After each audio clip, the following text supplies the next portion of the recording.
Ladies and gentlemen, our continued season this year depends on the cooperation and support from everyone to follow the safety guidelines set by the Ohio Department of Health, the Governor's Office, and the Ohio High School Athletic Association. As we have seen, the opportunity to play sports can be taken away by the spread of COVID-19. We ask that everyone in attendance wear a facial covering, use proper hygiene, and keep yourself and your family 6 feet apart from other families.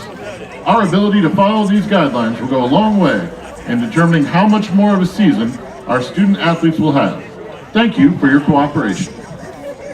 We'd like to take this opportunity to thank our Feed the Team sponsors for this evening: AmVets Post 48, Burns Electric, Jeffrey Shawberry DDS, Tiffin Air, Tiffin Metal Products, B. Mark Davis, Attorney at Law, Nurse Midwives Susan Smith and Kathleen Poole, Mark Akers, MD, United Insurance Services, Sarka Sheet Metal, Ballman Auto Group, TPC Food Service, Frozone, Tiffin Eagles, The Chandelier, Quick Tab 2, Jollies, The Wall Street Pub, Lee's Chicken, Fostoria Pizza Palace, Buffalo Wild Wings, AJ's Heavenly Pizza, Heritage IGA, Wendy's, Bob Evans, Napoli's Pizza, Reno's Pizza and Pasta, Ironwood Steakhouse, GW's Fine Food and Spirits, Walmart, Smith's Frosted Foods, Madison Street Tavern, Chris Demet,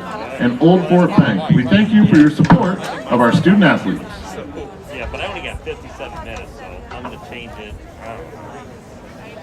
Hopefully. We're very superstitious. What about our assignments? Yeah. No, I just meant. Yeah, you stand right next to me. Usually I stand in between them. Yeah, I stand here. What's nice about See, I can't see the play, so you got to tell me what happened, because I'm only zooming. Right. Tackle to tackle. Probably be able to rewind. Yeah. There you go. I don't ever mess with them. I'm afraid. I'm just afraid of what happened because sometimes you just don't We don't want to get caught. we like our job. I mean, We're not dangerous. We think I think that.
Ladies and gentlemen, your Tiffin Columbian Tornadoes.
He didn't ask me to help him. He asked the other one. The big boys.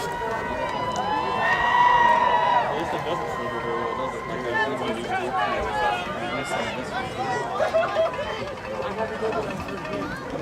Nate Ginsburg to kick off for the Knights.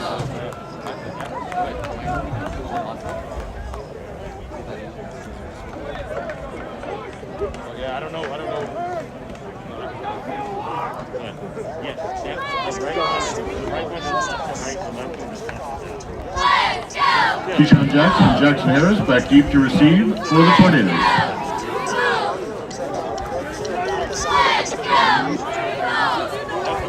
30-degree mark tonight.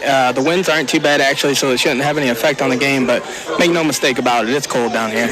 It is a football weather. I was going to say there's a crisp in the air, which must mean that the high school playoffs are underway. And here in this Division III, Region 10 semifinal matchup, number 1 seed Tiffin Columbian hosts Millersburg West Holmes 7-2. Coming into tonight, and as Nate mentioned at the top of the pregame, knocking off the number 5 seed and the number 4 seed. And now look to play spoiler on the road against the number 1 seed. And the kick is away, and it's fielded at the 4-yard line. They return it to the 10, to the 15, cut back to the 20, to the 25, trying to cut across Still on his feet. field, still on his feet. And he's going to be drugged down right around the 28-yard line. Nice return there. Before this one got underway, West Holmes won the coin toss and they elected to defer. Keyshawn Jackson on the return. The reason why Columbian starts off with the ball on the 29-yard line. Once again, Columbia wearing my favorite jerseys, the gunmetal gray with the navy blue numbers and the gold trim, white pants, gold helmets. Logan Beeston at the quarterback position. He slings it to the right side. It's complete. Out to the 37-yard line. Columbian has it up near a first down marker. Number 11 there, fellas. Number 11 on the reception, Maddox Simcoe. West With a Holmes 9-yard gain. with that 2 QB set. Tiffin Columbian themselves implement the same thing. Beeston slings it out left side this time. Gets it up past the 40, up to the 43-yard line. Be good enough to move the chains as this Columbian offense starts off through the air. Quick back up to the line, Logan Beeston. Handoff up the middle, and Keyshawn Jackson met at the line and driven backwards, but he's going to get forward progress back to the line of scrimmage. We talked a lot about how these offenses would come out tonight. Defense is going to be the one that needs to be on display tonight. They bring a man in motion. Beeston slings it out right side, and it's incomplete as he was looking for his intended receiver somewhere around the 50-yard line. Going for Jackson Harris, I believe. That was number 11 again, guys. Maddox Simcoe, the intended receiver. Somehow he ended up on the ground down there. He was pleading his case, that's for sure, but no call there. 3rd and 10 coming up. West Holmes going to have a 3-down set. Ball at the 44. Beeston, shotgun, looking, loads it up right side. He's got it at the first down marker, complete to his receiver, up to the 45-yard line inside Knights territory. And that's incredible that Beeston was able to throw it in that tight window when the blitz came from the other side. Did you get a number on that, Greg? Oh, that's going to draw the defense offsides. There's L.J. Reeves on the reception, and the defense is going to get called for an offsides encroachment penalty. And L.J. Reeves, he's so instrumental in that big drive last week on two fourth down conversions that eventually led to the Tiffin Columbian Tornadoes being able to dispatch Revere.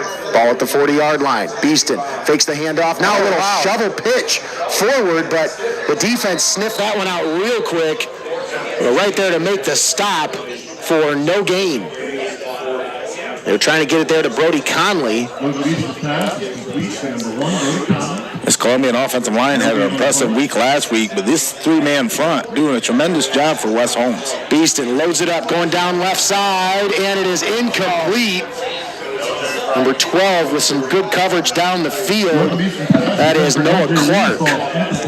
Noah Clark, very familiar, especially in the secondary, being a shares QB snaps with Peyton McKinney.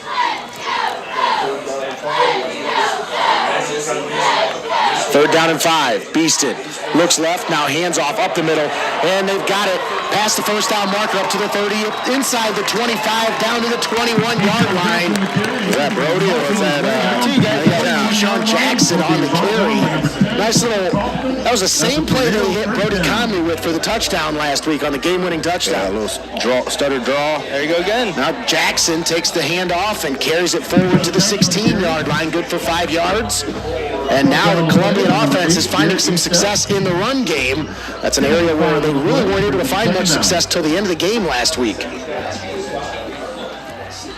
Beeston in the shotgun. Looking, loads it up into the end zone, and it is complete! Touchdown, Tiffin Columbian! This Tiffin Columbian offense, not getting paid by the hour, able to come out and drive, march right down the field, put 6 on the board with 9:35 remaining here in this first half. Bryce Rogo, the freshman receiver, catching that one from 16 yards out from Logan Beeston. And that Columbian offense picks up where they left off last week in the fourth quarter, moving right down the field and scoring in less than 3 minutes. Don't forget, that was an extra point will be good, but what quiet confidence, what poise that the young Logan Beeston has, especially under center, really finding his rhythm late here in the season. You got to talk about the poise and confidence of the freshman, Bryce Rogo. Yeah, Able to find some space there in the secondary. I couldn't imagine. Down with that one and just muscled his way into the end zone. You think back to yourself as a freshman, just wondering what would happen if they threw you out there under the bright lights here in the semifinal. Yeah. But Bryce Rogo didn't flinch. Yeah. So a statement drive there by this TC offense. First time they saw the field, they marched it down the field for a touchdown. They lead 7-0 with 9:35 left to play here in the first quarter.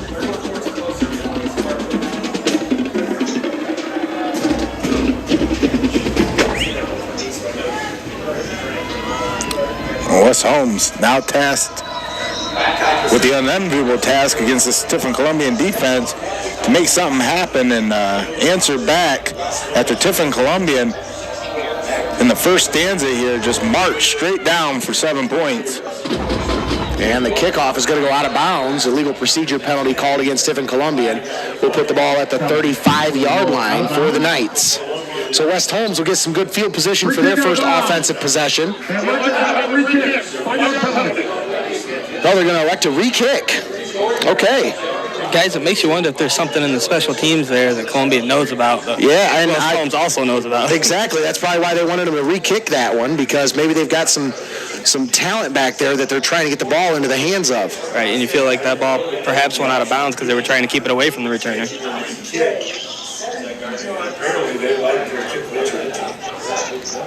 And I'll tell you, Tommy, there's a nice pocket in between the 40 and the 15-yard line where there's just nobody there.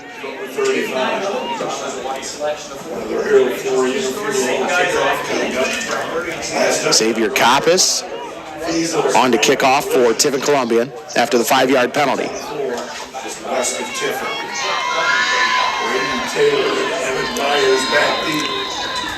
And you talk about momentum, being able to carry it here in the postseason. Wes Holmes riding that wave of momentum. They're able to top Ashland, who's still alive in the playoffs, 35-14, which was the beginning of their 4-game winning streak that they are currently riding. Return man fields it at the 15 to the 20. And that's why they elected the re-kick. Up to the 45-yard line before he's brought down.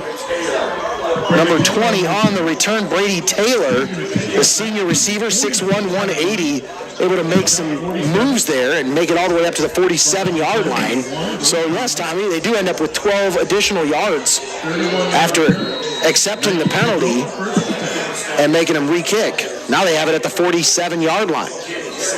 Shotgun set, empty backfield. Hard count, doesn't draw the defense. Now, McKinney stands back there by himself, looks over the defense, slings it out left side, and it's false start. Yeah. Got some laundry on the field here, and this one's coming back 5 yards. That's not the way you want to start this drive. If you're West Holmes, as we talked about it just a few seconds ago, currently riding that wave of momentum, upset Padua Franciscan 29-22 last Friday night, all off the arm of that big Peyton McKinney. Empty backfield set. McKinney back to pass, loads it up right side, and it's incomplete. Receiver drops the ball right at the line of scrimmage. Number 34, the intended receiver, Emmett Myers. Well, McKinney had an open man. You know, you talk about McKinney, he has great field vision, being as tall as he is, 6'4", 215 pounds. I mean, this guy considers the ocean a kiddie pool.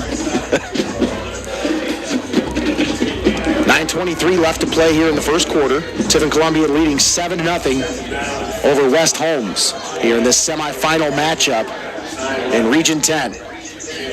McKinney back to pass. Under pressure, and the defense swarms him and brings him down at the 33-yard line.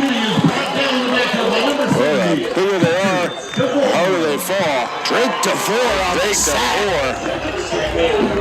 And they push him all the way back to the 28-yard line. So, Tommy, they started this drive with excellent field position at the 47. Now they got it all the way back at the 32. One man in the backfield, two receivers on each side of the field with McKinney in shotgun set. Takes the snap, handoff, up the middle, and they've got some running room. Still on his feet. And he's got it up to about the original line of scrimmage, just past there, up to the 49-yard line. Nice run there by Gavin Freeman. You will see the punt unit come out, though. You got to wonder, with this air raid style offense that West Holmes implements, what they might have done on fourth down had they been able just to get past the 50 there. Yeah. So punt team on the field for West Holmes. Number 17 back to return, guys. Jackson Harris back deep to return for Tiffin Columbian. He's going to he nearly muffed the punt return there as he tried to pick it up off the bounce at the 10-yard line. It ate him up. It hit him right in the chest and then hit the ground. Yeah, had a wicked spin on that ball there when it landed. But luckily, he was able to fall back on top of it. Tiffin Columbian will take over at their own 9-yard line. So excellent punt there by West Holmes. And Tiffin Columbian now starts deep within their own territory. TC able to draw first blood in this Region 10 semifinal. Up 7-0 with 8:02 here in the first quarter. Now a chance to make something with this drive. Drain a little bit of this quarter and put points on the board. And that'll give you a 2-score advantage. Logan Beeston back in at the quarterback position. Handoff up the middle. And a big tackle in the back. Met right as soon as he gets the handoff. That was number 55, Brant Burgett, big defensive lineman. Just able to shoot the gaps there, Nate.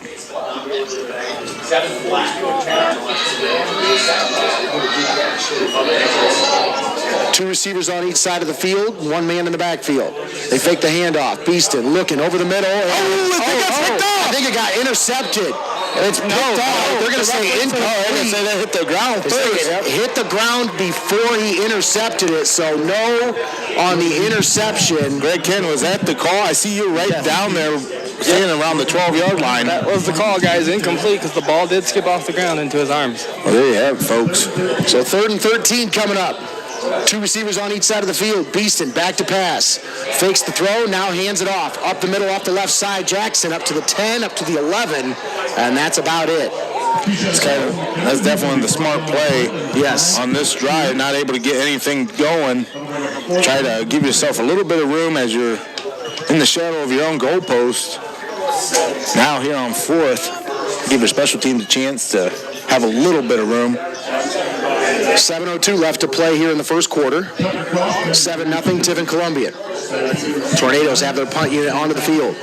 Xavier Coppice gets it away. It's going to hit at the 45. rolls to the 50. The return man fields it at the 48. He's to the 45, to the 40, to the 35. Cuts back, and he's driven out of bounds at the 32-yard line. But a nice return there. Give him 20 yards on the kick on the punt return. And it sets up the Knights once again with excellent field position at the 32-yard line inside tornado territory. Knights defense shows up on that drive, gives the ball back, and the Knights will have a short field to work with here as Peyton McKinney marches the troops back out there. Empty backfield set once again. 3 receivers on the near side, 2 on the far side. Peyton McKinney, empty backfield by himself. Shotgun set, takes the snap, loads it up right side, set up the screen, and they have all their blockers out in front, and they've got it into the end zone for the touchdown. What a 32-yard touchdown on the wide receiver screen there. Beautifully drawn, as Wes Holmes had every blocker they needed and every defender accounted for, just created a wall right along the sideline there, Nate. So that time they were able to take advantage of the short field, and they punch it in for 6. And pending the point after, we could be tied up here with 6:35 left to play in the first quarter. How about the speed of that offense there, guys? Yeah. Quick strike ability there. And this will be interesting to keep an eye on, especially with the tempo and pace that Columbian's offense plays with. The extra point is up and good, and the game is tied at 7. A team that can burn you downfield and toss it on you, they can make short work of drives as well, Nate. So all tied up at 7 apiece, 6:35 left to play here in the first quarter. Tiffin Columbian took their first possession, marched it down the field, punched it in for 6. And then West Holmes was actually stifled on their first possession on offense. The Columbian got it back, but were unable to do anything after being pinned deep within their own, down at their own 9-yard line. And luckily, they didn't turn the ball over there as Beeston we thought he might have thrown an interception, but ends up being no interception, but they get a short field. They get the ball back at the 32-yard line, and it takes them one play to go into the end zone to tie it up at 7. Well, now we're back to 0-0 ball game as both teams now on the board, 7-7, 6:35 here in the first quarter. Nate Ginsberg on to kickoff for West Holmes. Got an interesting kick formation for the Knights. Fielded at the 30-yard line, to the 35, up to the 40-yard line. Nice return there. Seth Belleville on the return. Nate, I believe you and I saw a kick formation like that in the Calvert game a couple weeks ago. We did. Like it was the Crestview Knights, wasn't that? It was. It must be a Knights thing. Yeah. First and 10, Columbian takes over at their own 40-yard line. Beeston, handoff off the right side. They're trying to find some running room. They've got it up to the 45, up to the 48-yard line. Keyshawn Jackson. Is that Rogo out there? And it is Bryce Rogo in at the quarterback position. I'm sorry, Braden Rogo in at the quarterback position for Tiffin Columbian now. 2 receivers out far to the left, 1 on the near side of the field. Shotgun formation. 2nd and 1. Rogo back to pass. Looking right side. Loads it up down the sideline. He's got a man at the 20, 15, 10, and to the 5-yard line. What a pass from Braden Rogo down the right sideline. L.J. Reeves. You want to talk about being able to perform under the bright lights, especially as a freshman, as the signal caller. Man, what a way to just, You talked about poise earlier, Tommy. That was it right there. Cody Conley on the direct snap. Keeps it up the middle to the 5, to the 4-yard line, and be brought down right around the 5, they'll say. So it should bring up a 2nd and 5. 2nd and goal, ball at the 5-yard line. 5:29 left to play here in the first quarter, tied at 7 between Tiffin Columbian and West Holmes. Shotgun set, 2 backs in the backfield. Braden Rogo takes the snap, rolls to the right, fires into the end zone. Caught Touchdown, Tiffin Columbian. That's how you answer back right there, guys. And Jay Reeves once again. Put some tap dancing shoes on, taps 1 foot in. Actually, tap both of them down. A little Tony toe tap move there. Getting that practice in for the next level. Beautiful pass from Rogo to Reeves, and Reeves with an outstanding catch in the front corner of the end zone. Coming down with that one and puts Tiffin Columbian up, pending the extra point. It is up, and the extra point attempt is good, and Tiffin Columbian retakes the lead, 14-7, with 5:15 left to play in the first quarter. Some early fireworks here at Frost-Kalnow Stadium. And this one's going to be kind of hard to tell or hard to call exactly. It's going to be, at this stage, it's going to be about who makes the least amount of mistakes, as both these teams seem to have developed a great game plan coming into tonight. You don't want this one to turn into a shootout, Nate. You need, not at all. You need your defense to stand tall.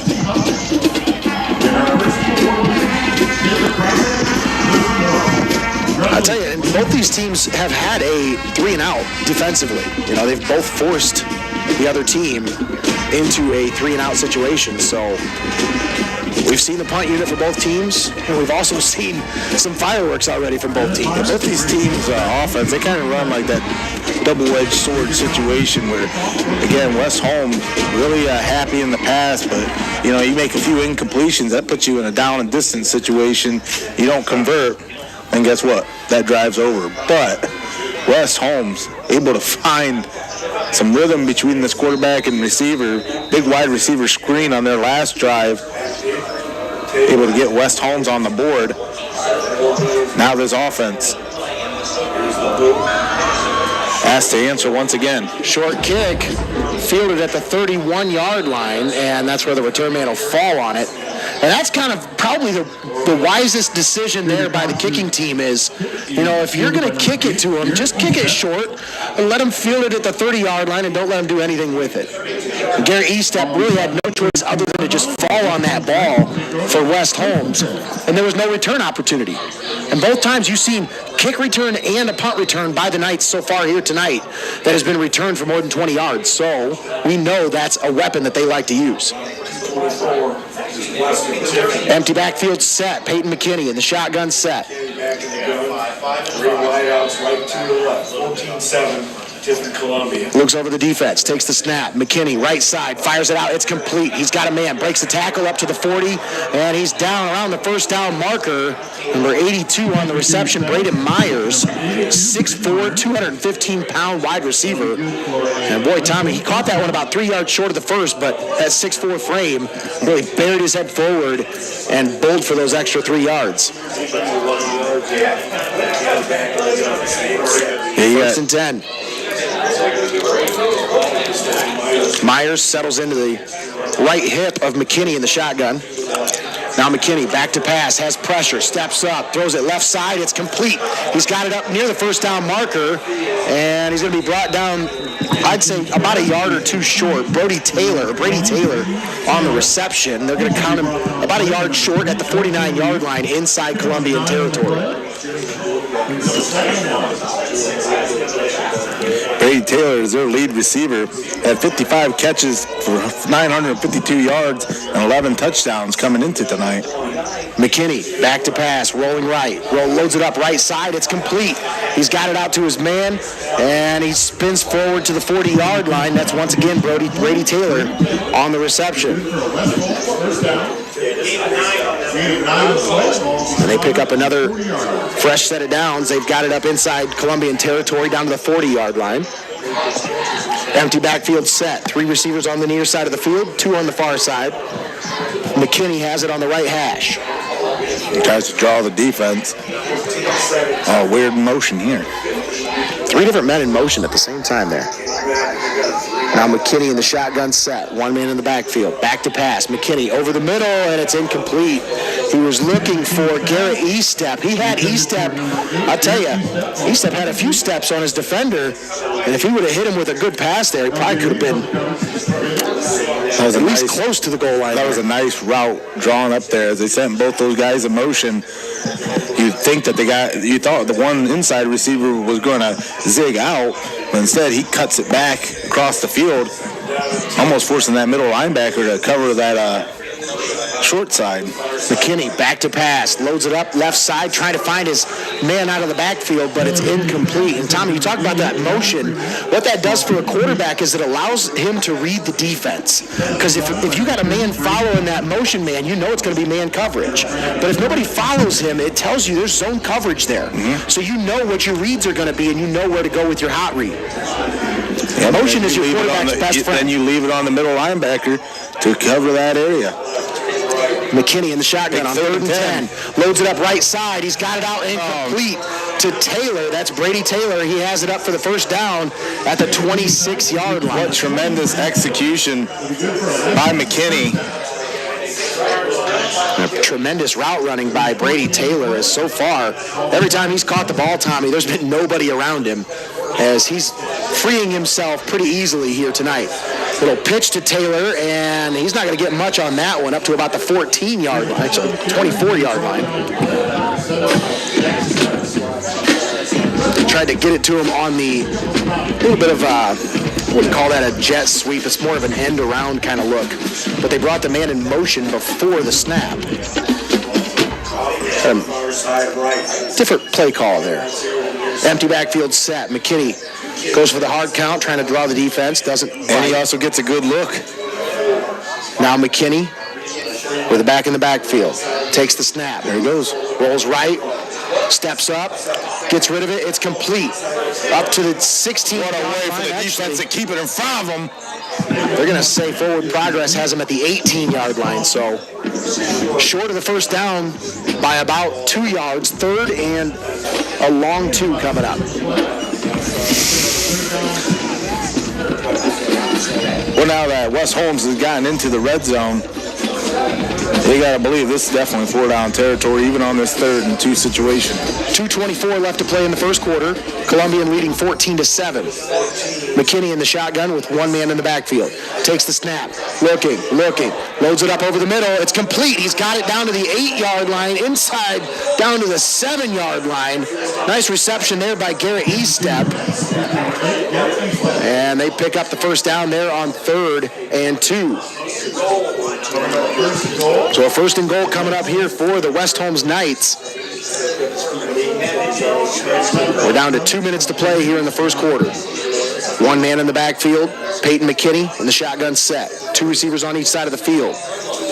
And it looks like, I don't know, looked to me like 78 might have jumped a little bit there. Matthew Weaver on the right side of the line, but they're going to call encroachment against Tiffin Columbian. But Tommy, if I'm being honest, I thought I saw Weaver twitch, and that's what caused the defensive lineman on that side to jump off. Well, Wes Holmes now knocking. And bring a man in motion. McKinney, handoff up the middle, and nothing doing there. He's got it up back to the line of scrimmage, but that's about it. Noah Clark on the carry. Look at that, Jackson Harris on the tackle there. 1:34 left to play in the first quarter. 14-7, Tiffin Columbian. West Holmes driving right to left on your radio dial. Peyton McKinney in the shotgun set. 2nd and goal at the 4.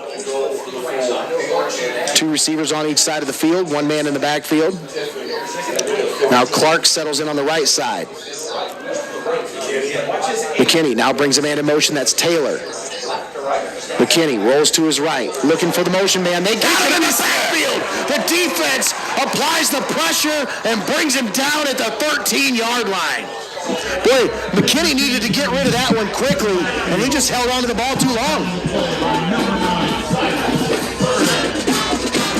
So a 3rd and goal, and they're all the way back at the 13-yard line. What a big play by that TC defense. Greg, did you look at who made the stop there? There was a couple of them in the backfield, to be honest with you guys. Good pressure there. McKinney off-kiltered. Two receivers on each side of the field. McKinney in the shotgun set. Takes the snap. Looking. Loads it up into the end zone. And it's intercepted. They bring it back to the 5, to the 10, to the 15, to the 20-yard line. And Tiffin Columbian comes up with a turnover. West Holmes was driving the length of the field. They had it in perfect position on a 3rd and goal to be able to try to get some points, at least to get a field goal there, Tommy. But instead, they come up empty, and Tiffin Columbian comes out with the ball at their own 20-yard line. That interception, that Gunther Kissel? What was the number on that interception, Greg? It was Gunther Kissel on the interception. I apologize for that, folks, but tonight is just really hard to read these numbers. It's hard for me to see them even, guys. Two receivers on each side of the field. Shotgun set. Beeston back to pass. Loads it up. They set up the screen. Jackson cuts back inside. Now he's got some running room. And he's tripped up from behind, but not before he picks up the first down up to the 31-yard line. Keyshawn Jackson with an 11-yard pass play. And that should be the last play of the first quarter. We'll see. 2 seconds, 1 second. And no, that is the last play of the first quarter. TC tried to come up to the line and draw off the defense.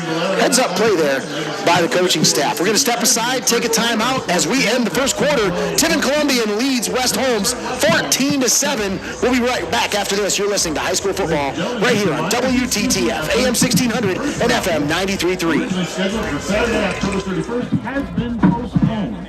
The date for their virtual drawing is Sunday, November 22nd, 2020 at 2 p.m. More details on live stream to follow. The athletic boosters will make a donation to the local food pantry in lieu of meals normally provided at the route.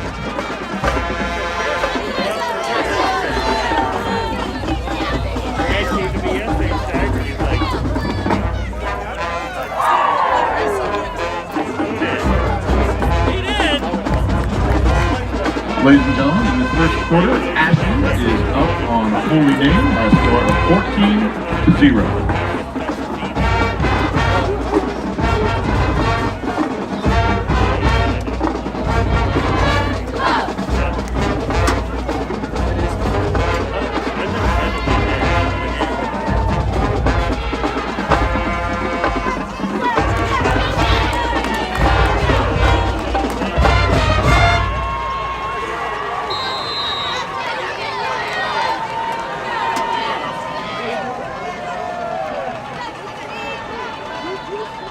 Here at Frost-Kalnow Stadium, we start the second quarter of action.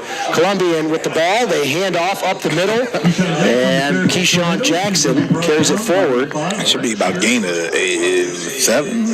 Actually, was that Brody? That number 2? Yeah, that's number 2. Keyshawn Jackson on the carry. 7-yard gain up to the 38-yard line. 3 receivers on the near side of the field. They fake the throw. Now they load it up, going long, and it is nearly picked off.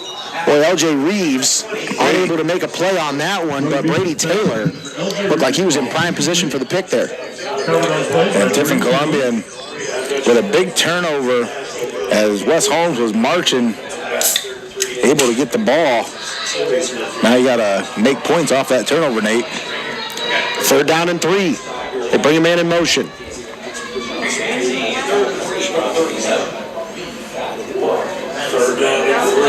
Now 2 receivers on the near side of the field, 1 man in the backfield. Beeston takes the snap, handoff off the left side, and the defense is right there to make the stop. Number 5, Brett Shearer. Keyshawn Jackson. Jackson actually lost a yard on the play. So 4th down coming up here. They're going to keep the offense on the field. 4th and 3.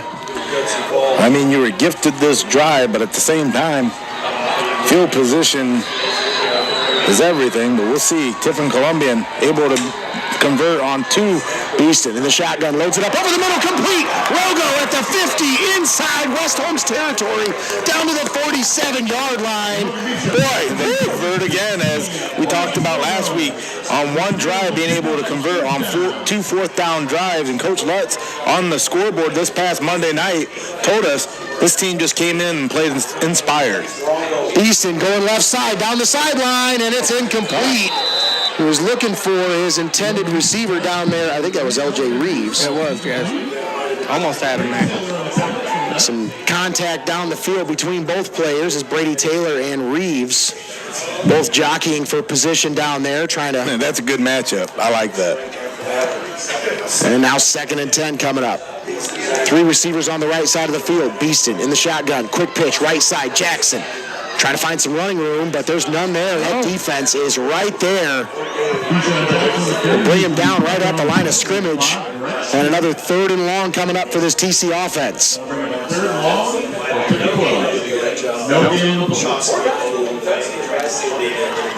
Ball at the 47-yard line. That was a tremendous job by the linebackers coming up on that one. Sniffed that pitch right from Jump Street. Big 3rd down and 10 here. 10 minutes left to play in the 2nd quarter. Beeston back to pass. Loads it up over the middle. He's got it to Rogo, and Rogo has it at the 1st down. And another 1st down for Tiffin Columbian. Big 3rd down conversion there by this offense. Tornado offense stays on the field. As they are definitely bent on putting points on the board after starting this drive off an interception. Beeson rolls left, loads it up left side. Picked off, intercepted at the 17, 18-yard line. That was just a bad pass there by Beeston as he was rolling to his left, had to set his feet and try to square himself up to make that pass down the field, but just was unable to get it down the field. Noah Clark able to pull the plug on that drive for the Tornadoes as he comes up big to get the ball back for Wes Holmes here. We talk about Bryce Rogo. He's got 3 catches here tonight. He had 4 all season coming into tonight. But an interception by Logan Beeston gives the West Holmes Knights the ball at their own 18-yard line. Turnabout is fair play. They bring a man into the backfield. That's Braden Myers. Now McKinney back to pass, loads it up, left side, going over the middle. It's complete to the 40 and down around the 44-yard line. Nice pitch and catch there between McKinney and Brady Taylor. And that's good for about 25 yards and a 1st down for the Knights. Yeah, what a way to come out and start this drive. Tiffin Columbian had 4 turnovers last week. Big turnover here. Now this defense has to show up. Now the blitz. They come on the blitz. They get rid of it. It's incomplete. He was trying to find Garrett Estep there on the left side. Estep had his hands on it, but nice coverage there on the play by Tiffin Columbian forces the incompletion. At Columbian, they're not messing around on defense when they decide to bring that blitz because they're going to bring more than one guy at you. Trey Reeves on the coverage there for Tiffin Columbian. 2nd down and 10. Shotgun set. McKinney back to pass, loads it up over the middle. He's got a man. He's got it at the 20, 15, 5 touchdown. Brady Taylor Just tosses McKinney just tosses a dime, catches that one in stride as Wes Holmes able to get points on the board. Points off turnovers. Yep, points off turnovers is one of the reasons why Columbian just wasn't able to get away from Revere last week. And now after a costly interception, Wes Holmes able to take that one for pay dirt and now are within 1. The extra point attempt is up, and it is good, and you're tied at 14 with 9:04 left to play here in the first half. So we've seen quick strike ability by both offenses here tonight. And I'll tell you what, Tommy, that was a beautiful pass there from McKinney to Taylor as he dropped that one right in the bucket.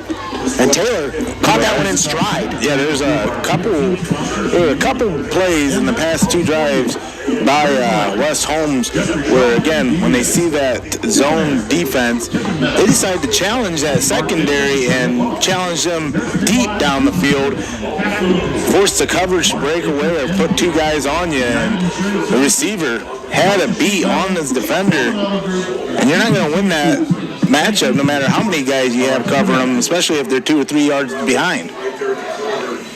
You're absolutely right there, Tommy. They've been finding that slot receiver open on the seam routes there, just right in the coverage with there's nobody there.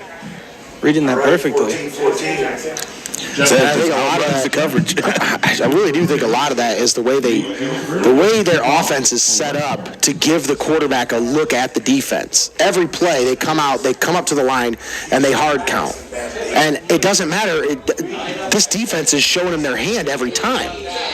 If I'm that TC defense, I might just meander around a little bit beforehand. That way you're not showing your hand. I mean, obviously stay in position, but they fumbled the kickoff return, but they're going to bring it back to about the 18-yard line before he's brought down. Keyshawn Jackson on the return. Jackson able to get it back to the 19-yard line. A turnover on their last drive. We'll see what Tiffin Columbian able to do on this one. They were able to move the ball, though, Tommy. That last drive, they got it all the way down. Well, that's what we talked about is you can't allow this one just to turn into a shootout, as both teams able to put together successful drives. Don't forget that West Holmes had a drive stall right in the red zone off an interception themselves. Columbian just unable to make any points off of that. Now Beeston going to keep it himself off the left side, and that defense was not fooled there whatsoever. They're trying to set up some kind of a quarterback run there. I don't know if it was a broken play, what it was, but Beeston did not look very confident in whatever the play was, because he wasn't taking that hit. Loss of 3 on the play, 2nd and 13 coming up. They have it at the 16-yard line. Shotgun set. Beeston takes the snap, fakes the handoff, loads it up. Left side complete up to the 23-yard line. LJ Reeves on the reception. Sets him up with a 3rd down and 6.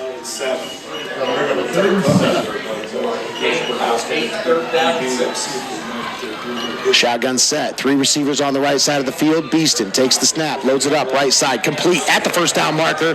He's got another fresh set of downs up to the 32-yard line. Maddox Simcoe on the reception. And with that, they move the chains. Ball at the 32-yard line. TC offense right back up to the line. Beeston, handoff, up the middle. And up to about the 35-yard line. 3-yard gain there. Is that Conley or Jackson? I believe that was Seth Belleville on the carry. Shotgun set. Beeston loads it up, left side, going down the field, and it's complete! He's got it to his man at the 31-yard line. What a catch by LJ Reeves. I'll tell you guys, what a catch, but also what a throw there, because if that ball was thrown any lower, that one was going to be picked off. Yeah. Great play there by Reeves. Great throw by Beeston. Handoff up the middle. Belleville once again on the carry, and he's got it up to about the 26-yard line. Flag throws in, and I believe that's going to be a face mask. It's getting rough down here. Let's see what they call, guys. Usually when that flag comes flying into a pile, it's most likely going to be a face mask call, because he was going down when that flag came out. So personal foul, face mask against the defense. So that'll add 15 yards to the end of the run. Wow. Actually, I think that's going to be a half the distance penalty. I'm not sure. Still a big penalty there. No, it will be 15 yards, so put him all the way down at the... No, it is half the distance, so 14-yard line. 2 receivers out far to the right. 2 men in the backfield. Beeston, handoff, right side. Jackson trying to find some running room. He's got some up to the 10, inside the 10, down to around the 7-yard line. Tore down the boosters on that one, trying to find that edge. Lightning quick sometimes, man. Well, this game, again, has just been fireworks throughout the first 24 minutes of action, 14-14. Nate Mullins, Tommy Hall up in the call for you. Handoff, Jackson up the middle. He's got it down to the 5, near the first down marker. It's going to be close, guys. Maybe less than a yard short or so. They're going to be about a yard shy of the first, 3rd down and 1 coming up. 6:25 left to play here in the first half. Tied at 14 here in this Region 10 Division III semifinal matchup. Tried to hard count the defense. They don't get him to bite. Now they settle back into the shotgun. Beeston, 3rd and 1, takes the snap, handoff up the middle. They get it into the end zone. Touchdown! Touchdown! Tiffin Columbian. That should be in now. There it is. Keyshawn Jackson on the 5-yard plunge. You've been watching too much tornado football, Nate, as Keyshawn Jackson, as he gets hit on contact, able to get what I call them second chance yards, and is able to plow ahead to extend this tornado lead after originally West Holmes able to tie this one up. Well, how fitting the tornado would have a nice spin move, guys. 20-14. Snap is down. Ball is down. Kick is up. And the extra point attempt is good. And your score now, Tiffin Columbian 21, West Holmes 14. And we have seen an offensive display by both teams here tonight. And this has been a fun one to call here in the early going, Tommy. Oh, absolutely. Again, fireworks throughout this one, as Tiffin Columbian on that drive able to put points on the board. And here in the Halloween season, no hocus pocus there, just all focus by that Tiffin Columbian offense as they're able to once again take the lead 21-14 here. You know, Tommy, last week we didn't get a whole lot of fireworks until the second half of that Revere Tiffin Columbian game. It was tied 7-7 for the majority of the first half. Revere took a 14-point lead before Tiffin Columbian was able to put up 3 touchdowns in the last, 6.5 minutes of the game? So we had a lot of scoring in a condensed time period. Here today, it's been about the opposite. A lot of scoring, and we still have half a football game to go. More than half a football game. 6:04 left to play here in the first half. Columbian drives the length of the field, punches that one in for 6, and they lead 21-14. Short kick, hits down at the 25, rolls back to the 15. Return man fields it there, brings it up to the 28-yard line before he's brought down there. Good open field tackle by number 30 there, guys. Brady Taylor on the return. Braden Tucker with the open field tackle there. You know how dangerous Taylor is with the ball in his hands, so that was a nice open field tackle there.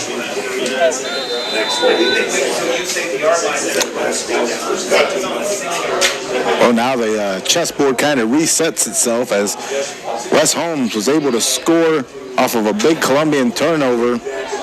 Now with the ball at the 29. And now the defense shows blitz but backs off.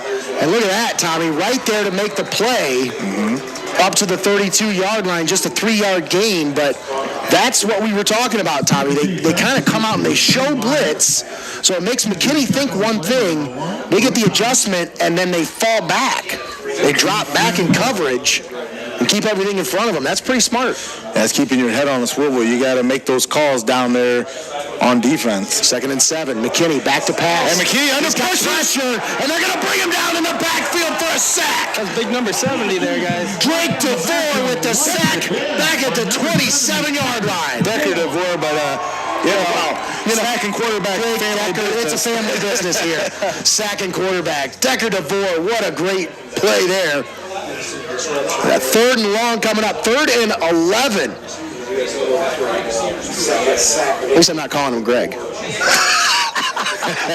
Pressure again, guys. Pressure, and McKinney out of pop, rolls to the right, gets rid of it, and it's incomplete. He just had to get rid of that one. Did you see him just lost that one? That was just a flick of the wrist. Oh, my goodness. At least 40 yards? Yeah, off his back foot, just right out of the pocket. No big deal, no big deal. Yeah, that was nothing more than a toss there. Pulling to his right, yep. Man, McKinney, I tell you what. He's got to be getting some looks. 6'4", 215-pound senior quarterback. Well, I'll tell you what, this Columbian defense, they want to take an up-close and personal look at him as they flush him out of the pocket to force this 4th and 11 now. Decker DeVore has gotten to know him pretty well here tonight. 2 sacks already here in the first half. They won't be sending each other Christmas cards anytime soon. They get the punt away. Hits down at the 42, and they're going to let it go. All the way down to the 33-yard line before it's downed there. And that's where Tiffin Columbian will take over. Well, remember, after Tiffin Columbian scoring drive, they had a chance to get this lead extended out by another score, but Wes Holmes was able to come up with a big turnover that they turned into points to tie it up. Tiffin Columbian once again afforded that same opportunity on this drive with a 21-14 advantage here with 4:43 left in the first half of action in this Division III Region 10 semifinal, live from Frost-Kalnow Stadium. Tornadoes in the first down and 10. They're 33, releasing back in the gun. And now they get rid of it down the field, and it is incomplete. It bounced off. No, it was off the ground. They're going to say it was an interception? I don't know about that one, guys. That looked like it hit off the ground to me. Wow. That looks like it clearly hit the ground in front of LJ Reeves. I don't know about that one, but they're going to give it to West Holmes. Wow. So they're going to say off of LJ Reeves' hands, up into the air, and an interception for the West Holmes Knights. I'll tell you this much, guys. That ball doesn't come off of LJ Reeves' hands, so I don't believe that one for a second. That ball clearly hit the ground and bounced straight up into the air. West Holmes given another gift. And you know what, guys, it was called by the referee behind the catch. Yeah, I don't even understand how that guy had a good enough view to make that call. There was no way he could see in front of the receiver. Well, Tiffin Columbian now. McKinney. That defense again. Back to pass, and they nearly got a pick of their own as the defender jumps up in front of the receiver to make the play. Trey Reeves. And that pressure by number 4 there, guys. With a beat on that one, Seth Belleville applying the pressure from the backside on McKinney. 4:28 left to play here in the first half. 21-14, Tiffin Columbian leading by 7 over West Holmes. They're exchanging hellos down there in the trenches as they're trying to pull the dogs back. 2 receivers on each side of the field, 1 man in the backfield. Back in the gun. Columbian shows blitz, now backs off, now shows blitz once again. And that man in motion. Now, Up the middle, guys. they run the ball up the middle, and not a whole lot doing there, maybe a yard or 2. That's about it. Gavin Freeman on the carry. This is not a team that likes to run the ball a lot, especially after last week their starting running back went down with an injury. Well, I'll tell you what, again, after that controversial interception call, you know, a lot of emotions and stuff riding high, but Tiffin Columbian, that's what I love about this Tiffin Columbian defense especially. They just strap up and go back to work. 3rd and 7 now. McKinney back to pass, loads it up, he's got it complete. That's Brady Taylor past the first down marker up to the 48-yard line. Wes Holmes able to move the chains, finding Brady Taylor open. 3:49 left to play here in the first half. West Holmes now moves it to the 49-yard line, just shy of midfield.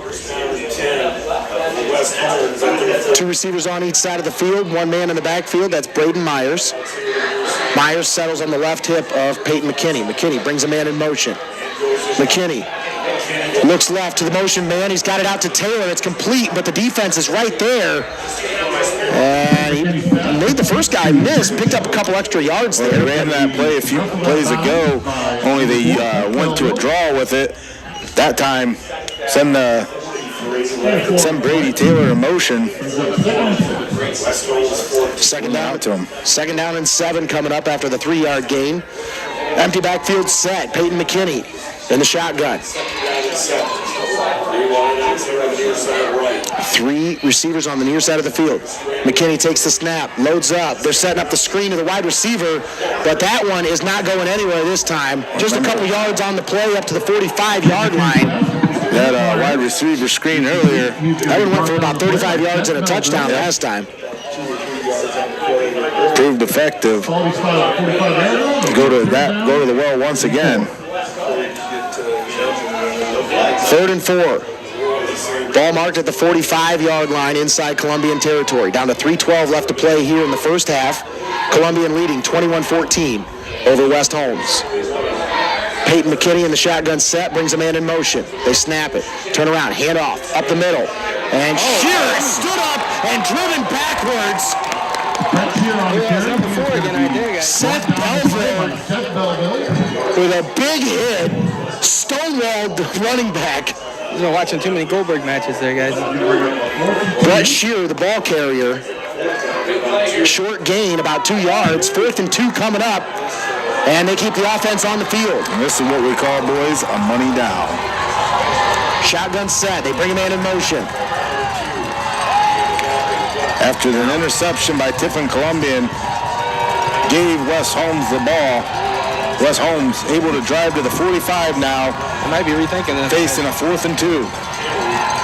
Yep, they're going to let the play clock die down. They're going to call a timeout, and I think they're going to talk this one over. 2:15 left to play here in the first half. West Holmes takes a timeout. We'll keep it right here. We'll use this time to thank our sponsors. Oh, absolutely. We want to take this time to thank our sponsors that help bring high school football to you each and every week right here on WTTF. And again, wouldn't be possible without Chris Schaefer Insurance, Compass Motors, Dundor Plumbing and Heating, Financial Design Insurance Agency, First Bank of Tiffin, Fort Ball Pizza Palace, Great Lakes Ace Hardware, Harrison Price Insurance, Integrated Orthopedics, Lee's Famous Recipe, Lee's Floor Covering, Keebler Shoes, Coon Sales and Service, NWO Orthopedics, Phillips Electric, Reineke Tiffin Ford, Rogers Flowers, Superior Credit Union, Tiffin Brake and Wheel, Tiffin Deluxe Services, Tiffin University, and Your Legacy Federal Credit Union, all proud sponsors that help bring high school football to you each and every week right here on WTTF, and especially on this 4th and 2 situation for West Holmes with the ball on the 45. Well, they decided to talk it over, and they decided to stick with the game plan here. 4th and 2. They bring a man in motion.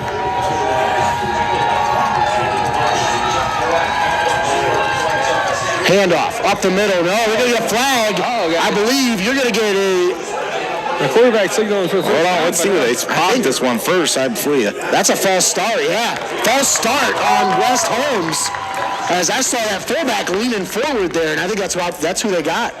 Well, guys, if they didn't get the first down, they're going to decline that one there. Let's turn it on down. That's a turnover for Tornadoes. I think they're going to decline it, guys. I don't think they got it. Yep. That's what happened. Columbian ball. Turnover on downs. The defense gets the ball back. And that's, again, the money down pays off in favor of the Tornadoes. You got 2:12 left here, guys. As what a way for this defense to stand tall, to come out and answer the call after a call didn't go their way on the Columbian offensive drive, resulting in a West Holmes turnover, and then West Holmes on that ensuing drive unable to come away with any points. Handoff up the middle, and nothing doing there. Might have lost a couple on the play. But regardless, you're able to get the turnover there, but you also still maintain that 21-14 advantage as the clock rolls under 2 minutes here. 1:50 left to play. Shotgun set here for the offense. One man in the backfield. Two receivers on the near side, one on the far side. Fake the handoff. Now he steps up into the pocket, and he's brought down. He steps into the arms of Braden Myers. Lane Graham on the sack, and Braden Myers in there as well. Stepped out of trouble and into more trouble there, guys.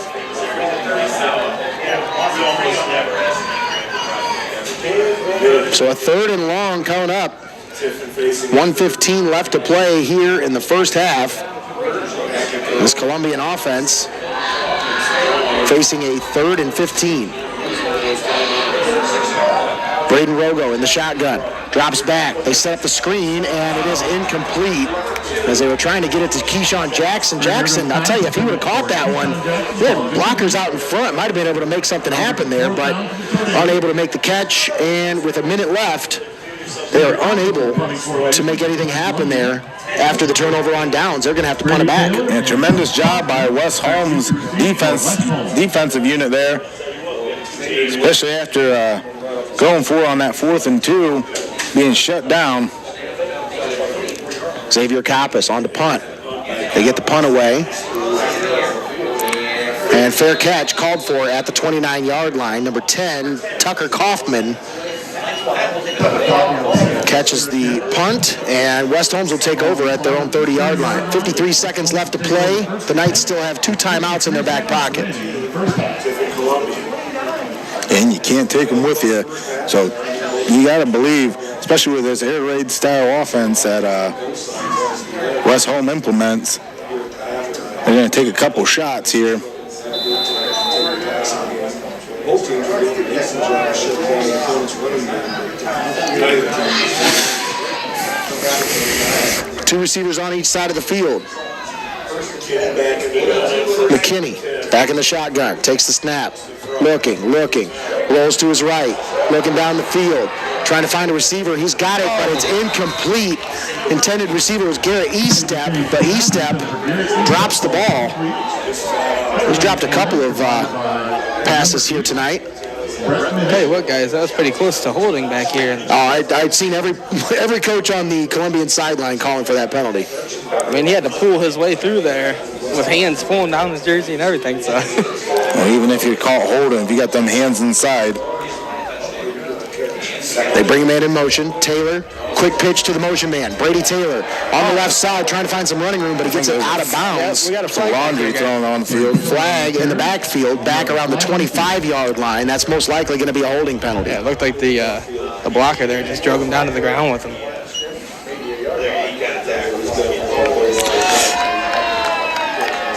And the officials, he's telling him to move it back.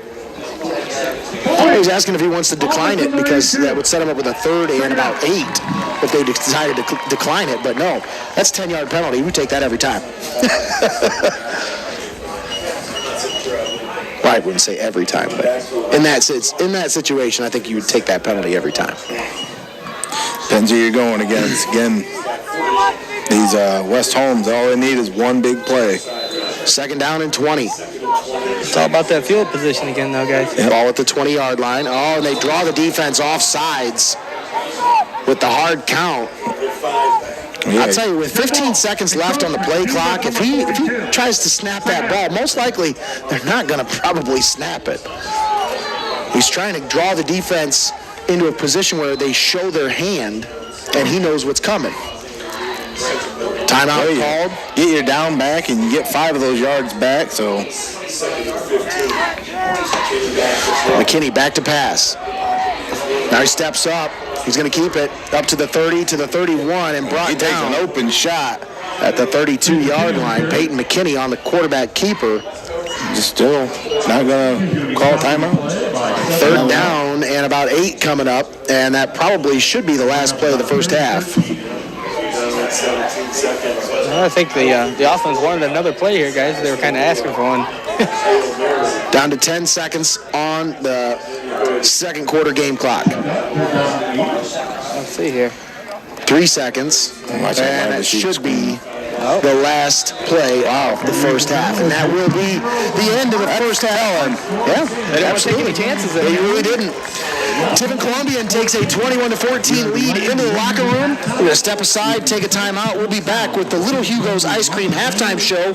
Don't go anywhere. We'll be right back after this. You're listening to High School Football Playoff Edition right here on AM 1600, FM 93.3, WTTF, your Seneca County Sports Connection.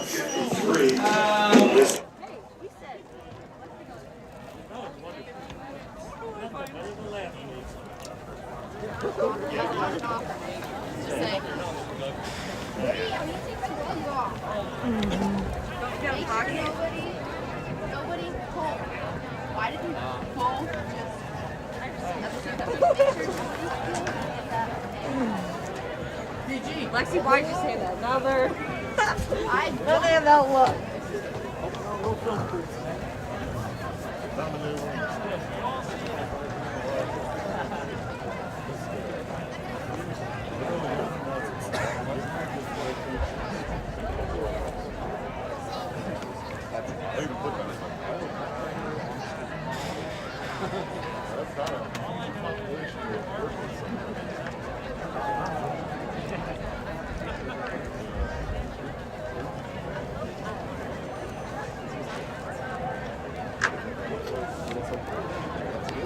Good evening, ladies and gentlemen. Our unique football season is now down to the regional semifinal playoffs. We're thrilled at the hard work and dedication of all our student athletes and all those who support them. Tonight, we present the enthusiastic members of the Columbian High School Marching Band, Flag, and Majorette Squad. Numbering 130 dedicated student musicians and marchers on the field, we welcome the 2020 pride of Tiffin Columbian High School, the Marching 130.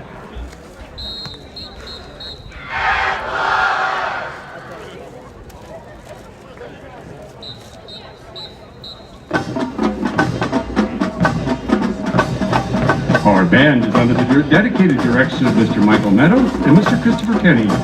Our flag and Majorette Squad are under the direction of Mrs. Danielle Blues, assisted by Katie Gillig.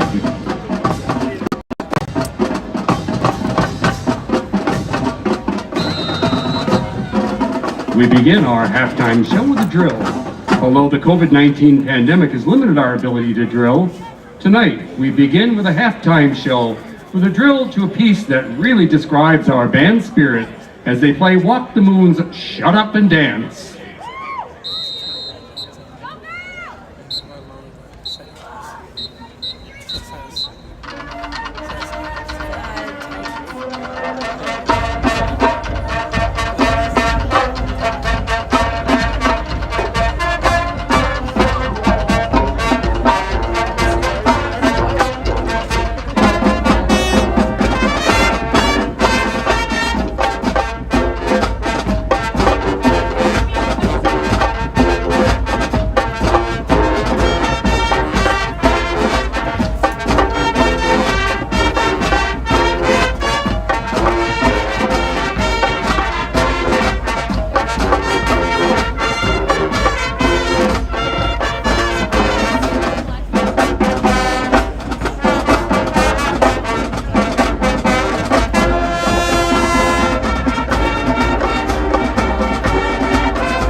Home is a favorite of our fans and friends, the women of our flag and Majorette. Help us out with our next selection. They love to dance, and so we feature them performing to a song that was a 2018 #1 single in the Billboard Alternative Song Chart. The group is Panic at the Disco. From their studio album, Pray for the Wicked, we hear Saturday Night, Say Amen.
Everyone knows the Columbian Marching 130 is a dancing band, and so we conclude our semifinal playoff show with an Ozzy Osbourne Grammy-nominated hit. You'll recognize it as the theme song of WWE. So it's been used all over the world in such places as Guitar Hero. So sit back, watch, listen, and watch our band as they dance to I Don't Want to Stop with Drum Break by senior Brock Rudolph.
Ladies and gentlemen, we have the Columbian Tornado Marching Band, Flag, and Majorette Squad.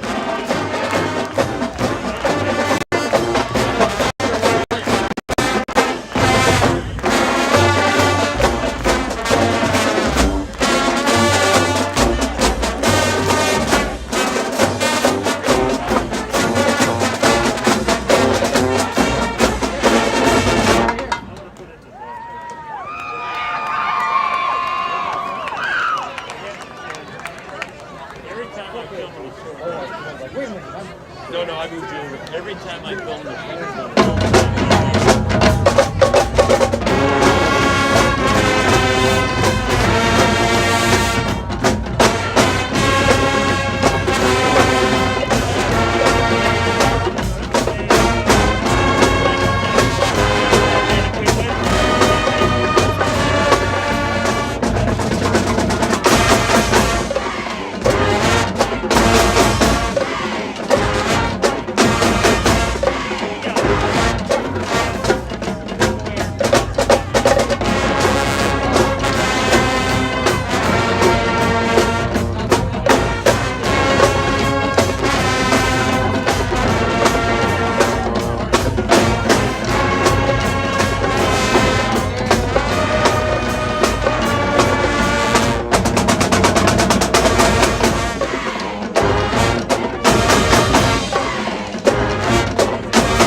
Ladies and gentlemen, it is time for another exciting edition of Halftime History. Special thanks this evening to the Millersburg Chamber of Commerce, Historical Downtown Millersburg, and Mr. Bob Porter for their assistance with this evening's historical facts. The West Holmes Lady Knights basketball team was quite the powerhouse in the 80s, winning 3 consecutive state titles under Coach Jack Van Reef, enjoying a 108-game winning streak from 1983 to 1987. This was featured in Sports Illustrated magazine.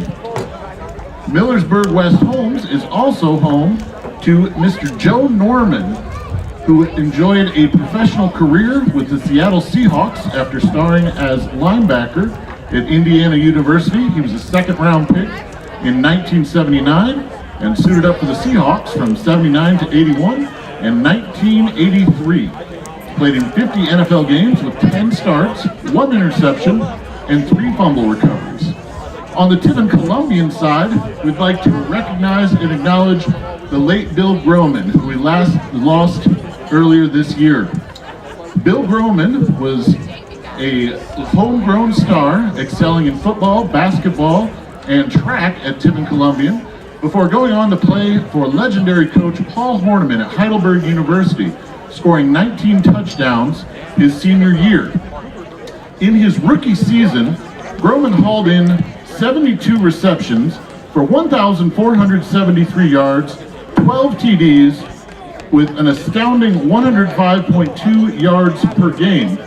He followed that up in his second season in the NFL, hauling in 50 passes for 1,175 yards and 17 touchdowns with an astonishing 23.5 yards per carry per catch. Groman had actually taught 8th grade science for a couple of years before having a tryout with the AFL's Houston Oilers. He was a first-team All-Pro and a 4-time AFL champion. Mr. Groman is sadly missed.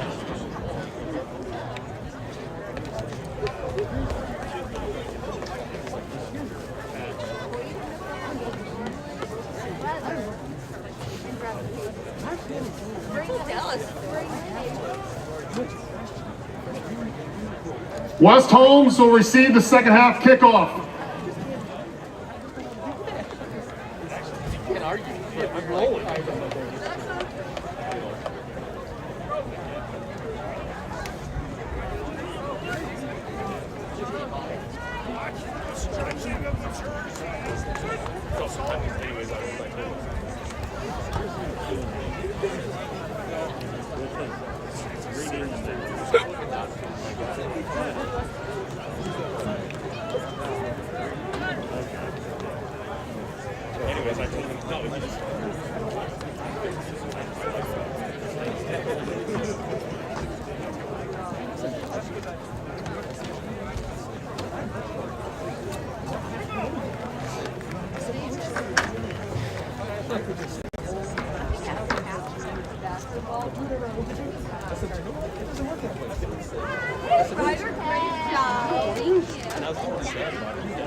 It looked great.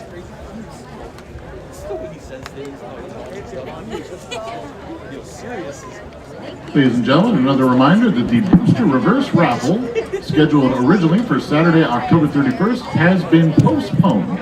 The date for their virtual drawing is Sunday, November 22nd, 2020. I'm sorry, Brady Taylor, 8 of those receptions for 162 yards and both of those touchdown catches for West Holmes. So he has been all over the field. Yeah, and for I don't think that West Holmes, I think they're going to try to do more of the same here in the second half of action. It's going to come down to who made the adjustments when they went into the locker room. I think Tiffin Columbian's defense really made some adjustments there towards the end of the second quarter. You know, like you talked about, West Holmes able to get good read as Tiffin Columbian defense on them hard counts would show their hand, if you will, and kind of play into what West Holmes wanted to run against them. The defense kind of changing things up, kind of hopping around, skipping around, meandering around before they snap, and you know, it's been able to not give McKinney the look that he wants. And now, maybe we have a little bit more understanding as to why the Knights decided to just kind of run out the clock at the end of the first half because, well, they're going to get the ball back here at the beginning of the second half. So maybe that's why they decided, hey, let's just not make any mistakes. Let's take this into the locker room. Let's put together a solid game plan for the second half, and let's come out and regroup. Again, it's one of those situations where here in the playoffs, this Division III Region 10 semifinal, in some instances you can't hold anything back, but at the same time you definitely can't divert from your game plan. You just got to go out there and play the full 48 minutes of football and make those adjustments throughout.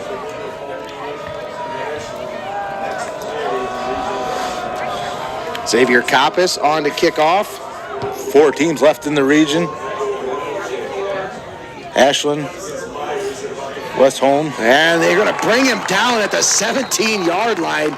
Excellent special teams coverage there on the play by Tiffin Columbian. Number 34, Emmett Myers on the return.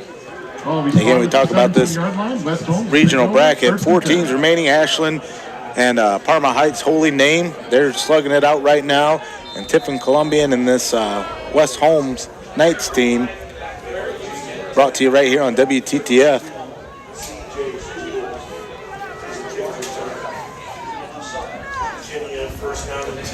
Shotgun set. 2 receivers on each side of the field. They hand the ball off up the middle, and Shearer has some running room to the 30, and he's going to be brought down past the 30 up to the 31-yard line. A big run here to start the second half. As you saw a majority of that first half of action, McKinney went an empty set. Gain 14 on the last play. He's going to running back on his hip again, and this time defense able to stop him as Brett Shearer on the carry. He's going to be brought down on the play by Brody Conley. It's up for about maybe 1 or 2. Also, Cyrus Burden. Minimal gain on the No, play. you can give him no gain on that one. Nice job by the Columbian defense. Kenny in the gun. Running back on his right hip. There's a flag down there. That's going to be offsides on False start Millersburg. offense, number 65, second down. Yep, false start on Millersburg. Going to move him back 5 yards there. After the penalty, ball will be spotted at the 26-yard line. That brings up a 2nd and 15 with the ball on the 26-yard line for Millersburg. McKinney in the gun. Peyton McKinney takes the snap. Looking right, loads it up right side. It's complete. Oh, what a hit. Jackson Harris on the stop. Garrett Estep on the reception. No gain on the play. And Jackson Harris comes up, just lays the wood. That one, it's actually going to be a loss of yards for West Holmes, as that's going to bring up 3rd and 16 now.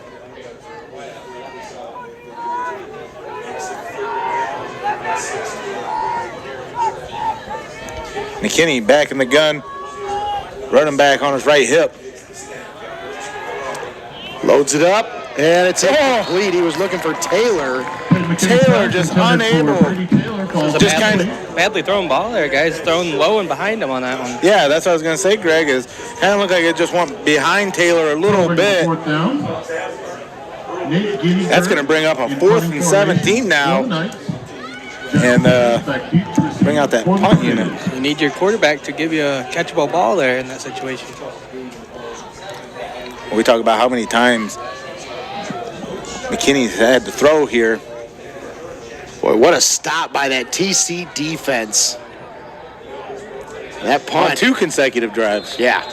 That punt takes a TC bounce, and Tornadoes will take over inside Knights territory at the 49-yard line. Well, we talked over 1st and 10. There before the first half ended, Nate, you said, West Holmes wasn't going to take any chances there, as the Tiffin Columbian defense was just stout there going into the half. Come out there, come out here on the first drive, able to stall the drive by Wes Holmes. Columbian now. Quick pitch left side. Keyshawn Jackson trying to find some running room.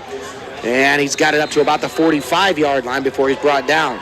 Keyshawn Jackson on the carry. Jackson, I tell you, if he had tried to get that one more to the outside, try to stretch that one more to the perimeter, he had a few more yards there, but he tried to cut it back inside. I think you're right, Nate. He had a nice burst of speed there, but Yeah. he stopped himself to try to cut it up. Beeston, quick pitch out, slings it out right side, but it's incomplete. As he was trying to get it to Maddox Simcoe on the right side, but that one falls to the turf incomplete. Third down and 6 coming up. And here in this regional semifinal, again, these drives and every down and every second becomes all that much more important because waiting on the other side here is a regional final matchup between the winner of Holy Name and Ashland. And I believe our last score update in that one at the half, Ashland up on Holy Name 14-7. Beeston loads it up right side, and it is incomplete. He was going for his intended receiver.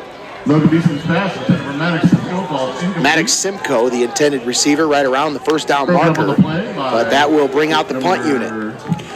So they get the field, or they get the ball with excellent field position, but only able to pick up 4 yards on that possession. And Tiffin Columbian forced to punt. So now they get an opportunity to pin West Holmes deep in their own territory. Xavier Kappas, the specialist, gets this one away. Fair catch called for at the 15-yard line. And the Knights will take over, actually right around the 15-yard line. Guys. Ball will be spotted at the 15-yard line. West Holmes take over, 1st and 10. Earlier, you saw Tiffin Columbian in their own territory go for it on a big 4th down play, able to convert. But here, when you have the lead and you're trying to keep this high-powered West Holmes offense off the field, keep them from scoring, it becomes a field position battle. As you've been able to close them out in your last 2 drives defensively, now unable to get any points on offense, push them back, pin them deep. They sling it out left side, and they've got it out to the receiver, and he's got it up near the 20-yard line. They'll mark him out right at the 20-yard line. Gavin Freeman on the reception. You know, every play is really designed to work 100%, but on that one, just not enough time to get it developed to get the result they wanted, but able to get 5 yards nonetheless in that first play. 3 receivers on the near side of the field, 1 man in the backfield. Peyton McKinney drops back to pass, loads it up over the middle, and he's got a man at the 40 to the 45 to the 50, and they're going to bring him down just past the 40, down to about the 36-yard line. But Brady Taylor once again, Gunther Kissel showing that outstanding chemistry him and Peyton McKinney have. Gunther Kissel able to run him down though, save that scoring play. Gain of 44 on the last one. And now West Holmes has it, 1st and 10 at the 36-yard line. They hand the ball off. Shearer off the left side. He's got some running room up to the 30. Brett Shearer on the carry. Brought down the play by number 1, Brody Conlon. That should be another first down. Pick up a close on the play. About 3 yards shy of the first, 2nd and 3. They only had 8 yards rushing at the end of the first half. They've been able to find some running room here in the second half. 8:45 left to play here in the third quarter. McKinney in the shotgun, 3 receivers on the far side of the field. That running back, after they called that hard count, moves out a little bit. They show blitz. They bring blitz. McKinney loads it up. He's going for a man down the side. Oh, my God. Caught. Touchdown. Wow. They make the catch in the end zone for the touchdown. To number 8, just like we talked about earlier, Nate. Just recognized the man-to-man coverage there and went with the deep pass. Was that number 8? Number 8, Garrett Eastep. Boy, he made up for a couple of drops earlier in the game with that big touchdown reception. Now, once again, Wes Holmes within 1, pending the extra point here. Chance to tie it up here. Big 30-yard touchdown pass. And you know this from McKinney. TC defense already had a stop here in the second half on this offense. but they were unable to do anything with the ball. We got a flag that comes in. It'll be interesting, guys. It looks like one of the kick blockers there tried to launch off the back of one of the other players, so. And that flag came in after that, so I wonder if it's going to have something to do with that.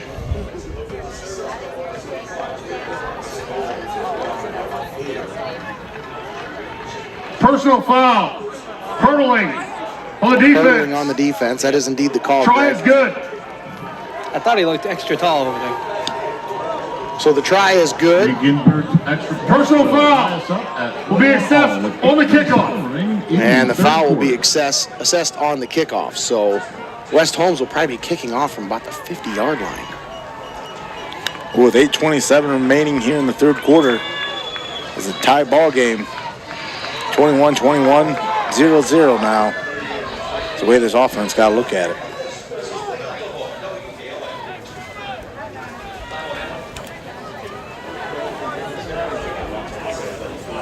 Yep. From the 45-yard line. And Tiffin Columbian, they were able to show up defensively on the last two drives by West Holmes.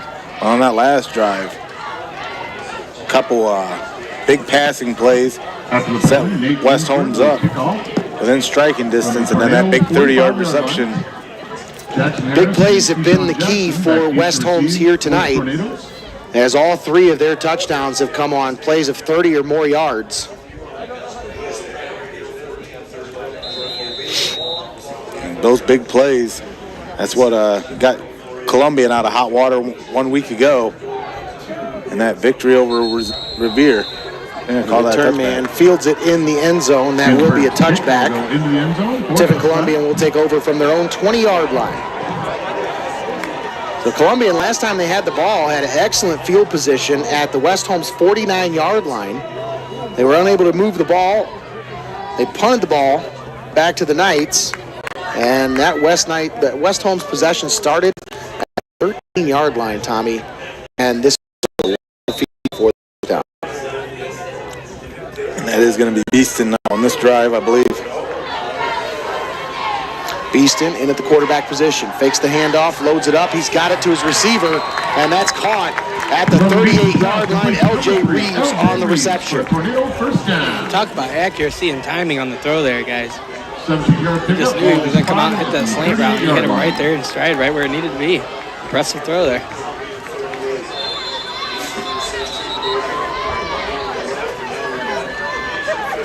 We got an officials timeout here as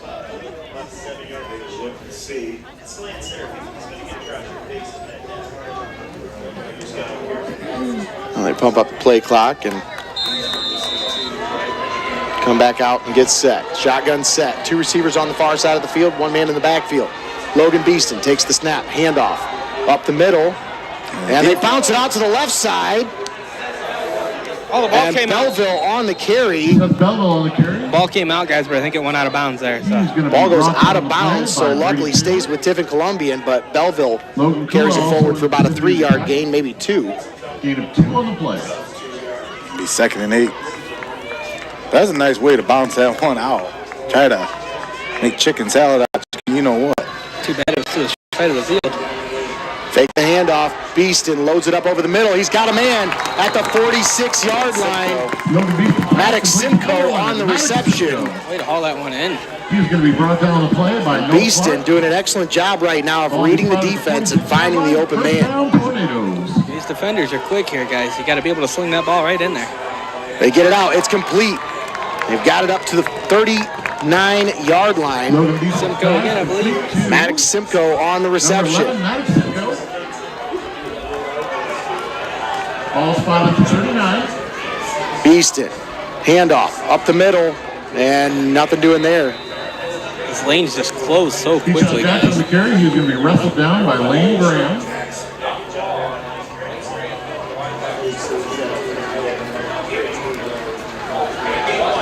Gain of 1 on the play. So a 1-yard gain brings up 3rd and 2. 2 men in the backfield. Beeston takes the snap. Handoff, right side. They're trying to find the edge. Got the room. And he's got the first down. He's got it up to the 34-yard line before he's brought down.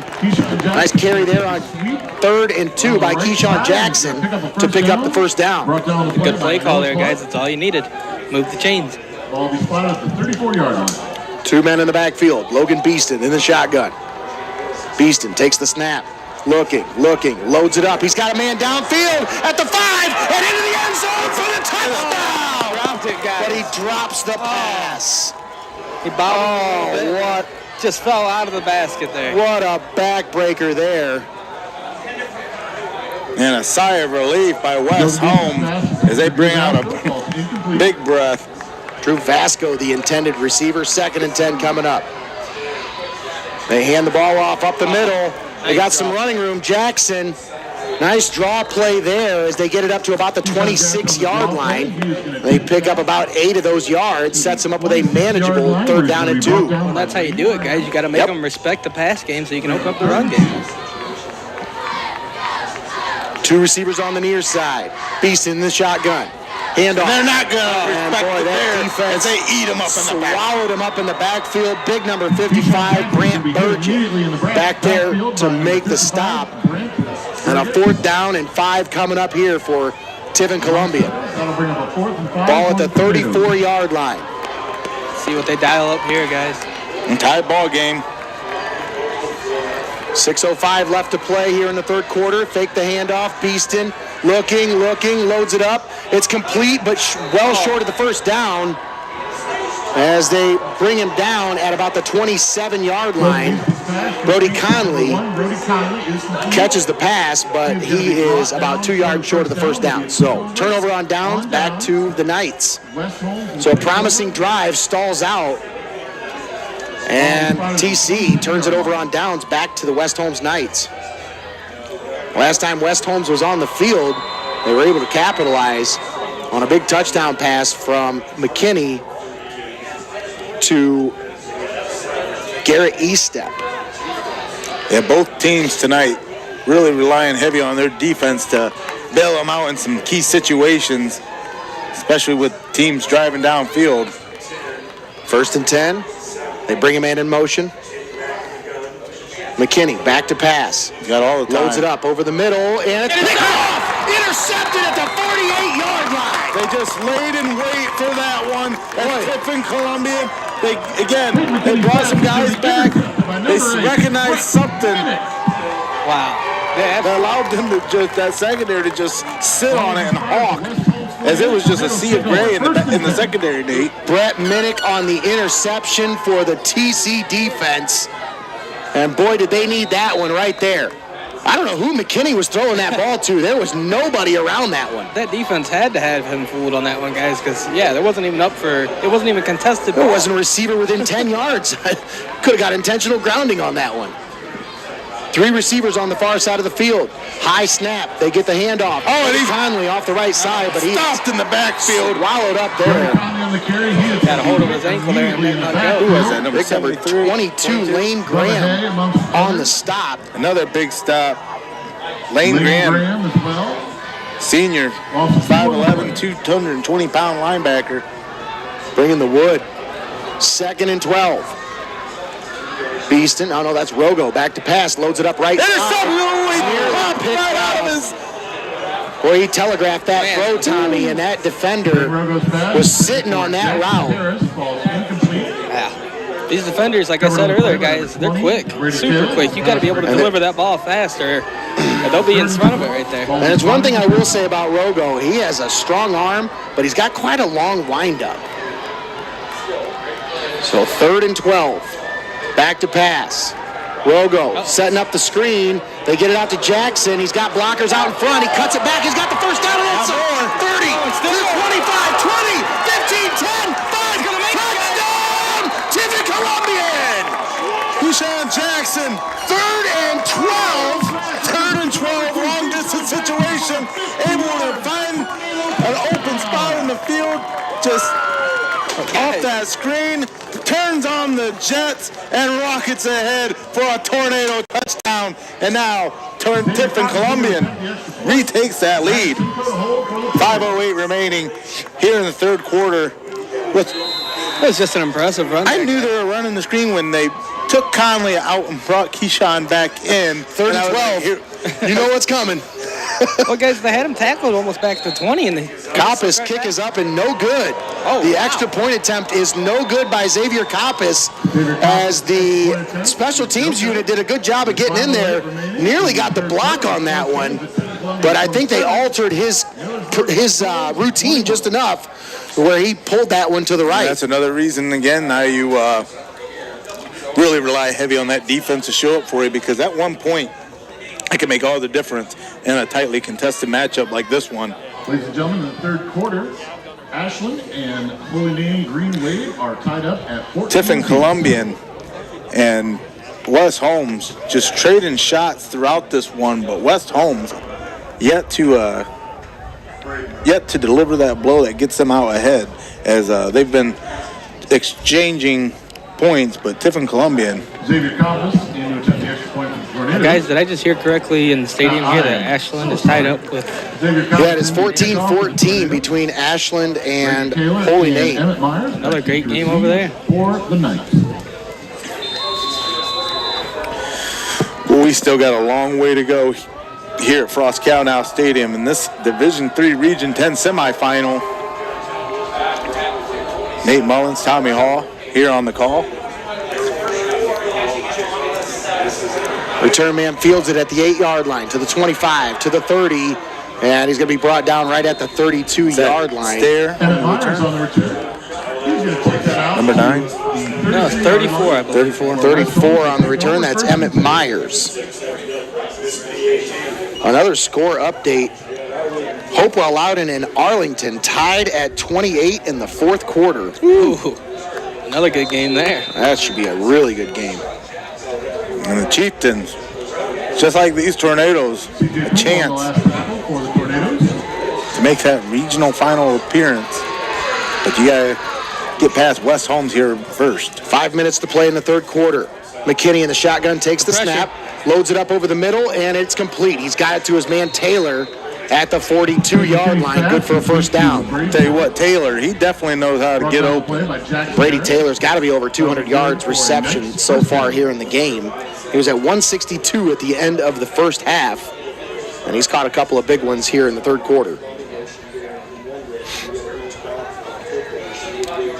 McKinney, handoff up the middle. Shearer on the carry, and he's got it up to the 45-yard line. 3-yard gain there. And Greg, you said something about that, using the pass game to set up the run game. I think that's pretty much the West Holmes motto. That's pretty much the only way they're going to get their run game to work, is when they open things up in the pass game. You're absolutely right, Nate. So 2nd down and 7. Ball at the 45-yard line. Shotgun set. Peyton McKinney rolls to his right, gets it away. It's complete. Taylor is drilled right at the 46-yard line by Reeves. What a hit by L.J. Reeves. Oh, we got a flag. And what is the flag for? Clear back here in the backfield. And another flag comes flying in, and it looks like they're going to get offsetting penalties. Wow. As I think they were going to call something against the player that was still in the backfield there for Tiffin Columbian. And as soon as the flag flew out, they were celebrating. Number 51 started celebrating like he won the game, and they called the penalty on him. Let's see what they're going to do here, guys. But I think you're going to get offsetting penalties here. We'll see what the call is. There's 2 fouls on the play. 2 fouls. Dead ball, unsportsmanlike conduct, number 70 on the defense.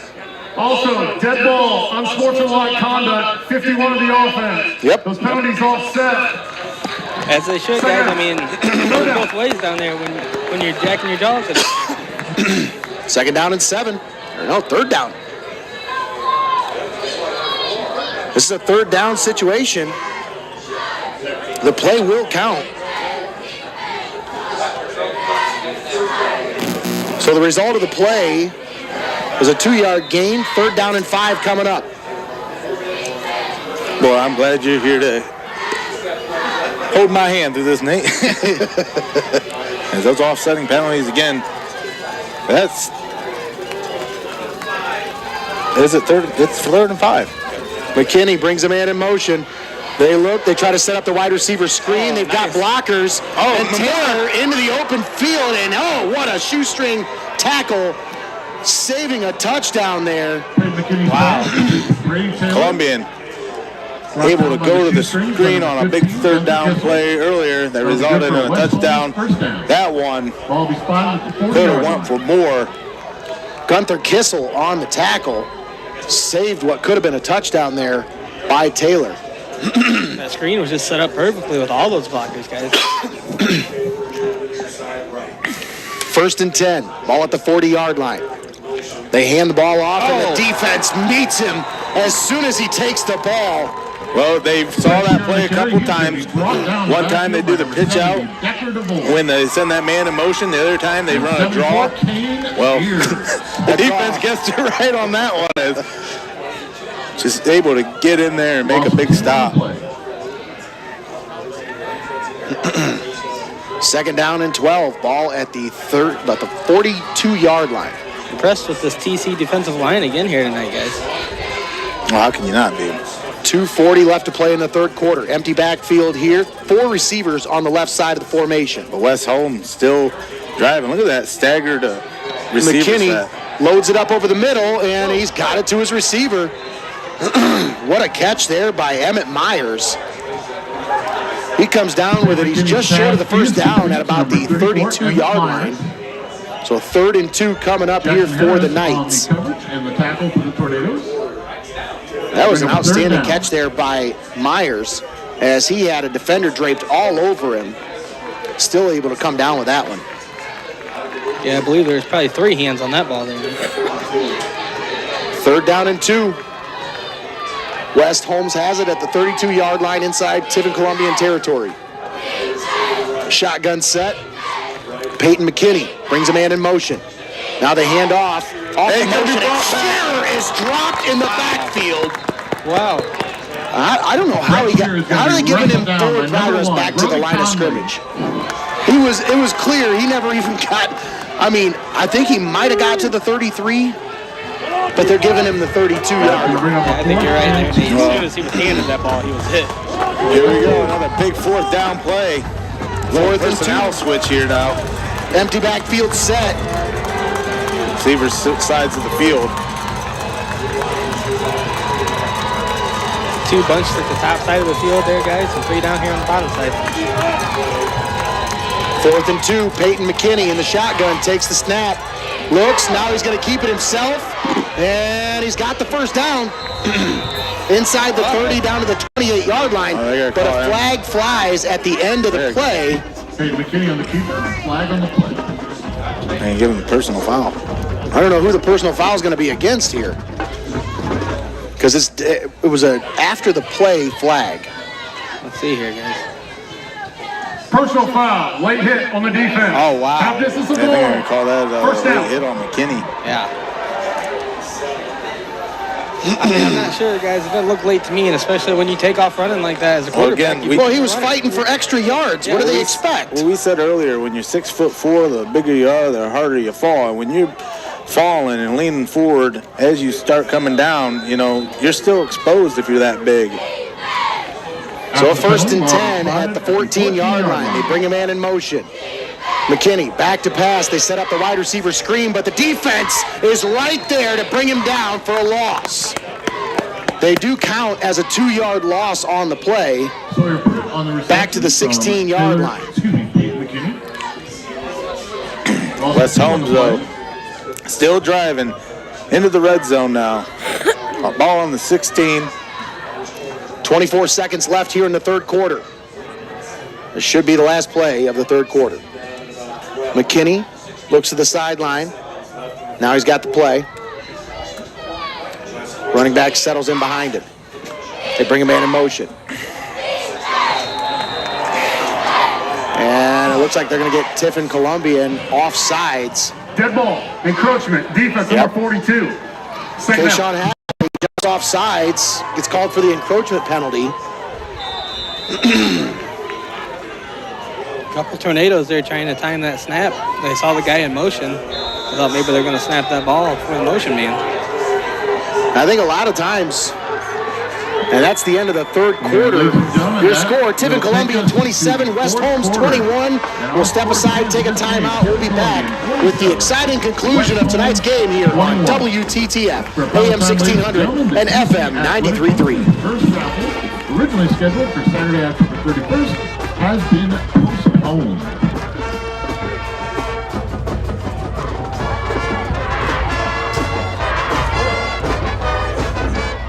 Tiffin Columbian still maintains a 27-21 lead over West Holmes here from Frost-Kalnow Stadium.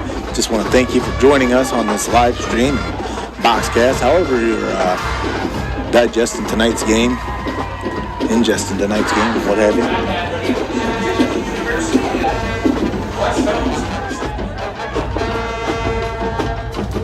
Me indigestion. Right. Is that AJ's Pizza? That's for good. Ball will be spotted at the 11-yard line.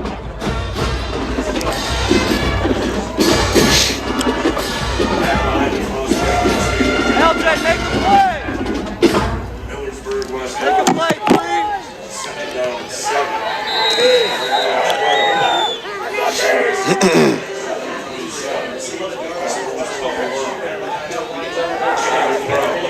And we're back here at Frost-Kalnow. He throws it. McKinney is hit as he throws. The ball comes out, but it's an incomplete pass. Ooh, and I'll tell you what, McKinney was drilled from behind. Big 74 there, guys. Number 74, that's got to be Kane. Yeah, that's got to be Kane Mears. He just bulldozed his way through the blocker and then chased down the quarterback there. So a 3rd down and 7 coming up. Heidelberg commit. Ball at the 11-yard line.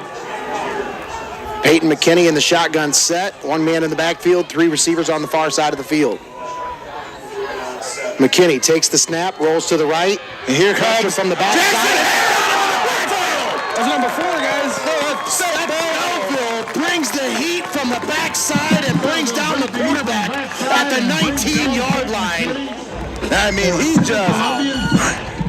Never let up. Relentless in his pursuit there, guys. Oh, yeah, running like a scalded dog right through. Untouched, They're able for a field goal That's what here. they're lining up for here. So they got a 4th and 15. This would be a 36-yard field goal. Now we'll see if they're able to get this one to go. Nate Ginsburg on to kick. Points. Long field goal. It looks like it's long enough. Oh, guys, I think it's good. And it's good. They get the field goal to go. But I'll tell you, if you're TC, that defense has got to feel like that's a victory right there. Oh, absolutely. With the offense on the move like that, for you to stop them, Here's the thing. In this entire 48 minutes of football, thus far, Tiffin Columbian has maintained its lead, regardless if West Holmes was able to tie it back up. West Holmes is yet to be able to take a lead in this game. Had they been able to get a touchdown there and convert that extra point, would have given them the first lead of the game. So it's definitely a big win for this defense if you look at it that way. Absolutely. So 11:09 left to play in the ball game. Tiffin Columbian leading 27-24. It's absolutely a win momentum-wise, that's for sure, guys. Yeah, again, you don't want to come away from the drive empty-handed, but you'd rather give away 3 than 6 any day. Oh, absolutely. For the night, Jackson Patterson, Keyshawn Jackson, back deep to receive for the Tornadoes. Arlington takes a 35-28 lead on Hopewell Loudon in the 4th quarter. There in that Region 26 Division 7 playoff matchup. Still tied at 14 between Ashland and Holy Dame in the 3rd quarter. This one's within 3 as Tiffin still leads 27-24. West Home confident that they'll have plenty of time to have that offense get out there and put more points on the board before this one's said and done. To the 15, to the 20, to the 25, cuts back and carries it forward to about the 27-yard line. Number 17 on the carry. Jackson Harris on the return for Tiffin Columbian. 26-yard line with the Tornadoes taking over. 1st and 10. So they'll say he's down at the 26. 1st and 10, Tiffin Columbian. 11:01 left to play in the ball game. Last time they were on the field, they took it down the field, scored a touchdown, but were unable to convert on the extra point. And that's where we stand, 27-24. I believe it was a 50-yard pass play from Braden Rogo to Keyshawn Jackson last time we were on the field. Beeston in the shotgun, high snap, gets it under control, handoff off the right side. Jackson makes some running room, makes a miss, and to the 40, 45, cuts back, 50, 45, and inside the 45 at the 44-yard line, Keyshawn Jackson with an outstanding run. Noah Clark wasn't going to be denied as he just stuck around Jackson on that one. Long enough to make the stop. Yep. Long enough to get the rest of the defenders to get in there and help out. Handoff up the middle, Jackson. And a little stutter step there, a little jump step to the left, and picks up about 6 yards. Actually give him 5 up to the 39-yard line. A couple big balls reaching out for him there, guys, but he sidestepped a couple of them, got a few yards. Second down and 5. Shotgun set. Handoff once again. Oh, it's that time. And once again, Lane Graham makes a big stop in the backfield for West Holmes. So a third down and 7 coming up here for Tiffin Columbian. Another huge defensive effort by West Holmes here. Needing to hold strong here. Shotgun set. They load it up right side. Tipped off. Intercepted at the 36-yard line by Logan Kula. The outside linebacker there. Guys, I think there was a little hesitation on his throw there. Yeah, I seen that. A little too late. I seen that. I don't know what he was hesitating for, but he needed to get rid of that one, let it rip. He hesitated and then went ahead and threw it anyway, and it was too late by that point. So another interception, another turnover by this TC offense. I believe that's 3 now so far here tonight. 3 interceptions by these TC quarterbacks, 2 from Logan Beeston, 1 by Braden Rogo. Oh, yeah, I forgot that one counted. The bouncing ground. Yeah, it counted. Defense now back on the field. Shotgun set, McKinney handoff up the middle, and nothing doing there. Lost a yard on the play, back to the 35-yard line. By number 9, Cyrus Burton, amongst others. Loss of 1 on the play. Brett Shearer, the ball carrier.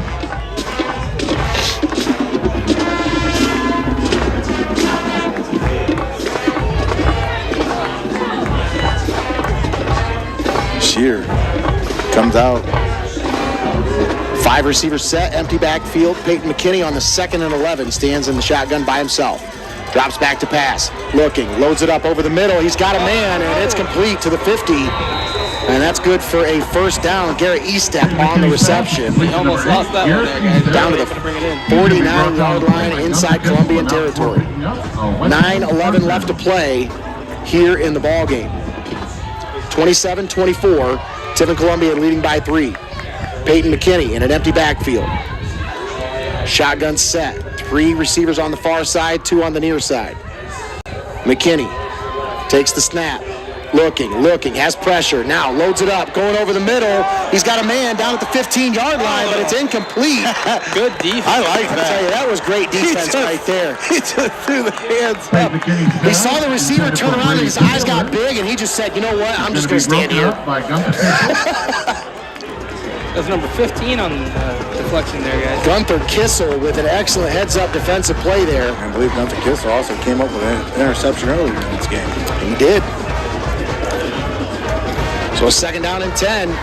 Ball at the 49-yard line. Well, that's what you wanted. You wanted a down here where West Holmes didn't get anything out of it. And any time that Tiffin Columbian is able to get a loss or a stop. McKinney loads it up right side. And that's going to be intercepted at the 40-yard line. Wow. Jackson Harris on the interception. And Tiffin Columbian gets it back with 8:42 left to play in the ball game. Well, West Holmes wasn't able to get too much going on that drive, so Tiffin Columbian now is going to have to pick up with their offense to try to finish off where they started on their last drive. You're absolutely right. Before it ended with a pick. Jackson Harris said, why don't you give us that ball back and we'll show you how it's done. And who's marching them out there? Is that Rogo? That's Rogo marching out at the quarterback position for Tiffin Columbian. 8:42 left to play in the ball game. Braden Rogo in at the quarterback position. 2 receivers on the far side, 2 on the near side. Shotgun set. Rogo takes the snap. Looking, sets up the screen. He's got it to the 40, to the 45. There you go. And we got a flag coming in from behind. We'll see what the call is here. I believe it's going to be holding. That's what the initial call is. Yep, holding against Tiffin Columbian. Penalty occurred at the 45-yard line, so that'll back him up to the 35. Holding. Offense number 74. 74. Kane Mears called on the holding penalty. Of course, he had his hands full last week with the OSU commit, Ben Christman. He held his own pretty well. 8:30 left to play in the ball game. 1st and 15. Rogo gave a pass look, but now they hand off on the draw, and that one didn't feel the hesitation there. Yep, they tried to give the screen look there, like you said, they handed off, but defense was not fooled on that one. 2nd and 15 coming up. Ball at the 35-yard line.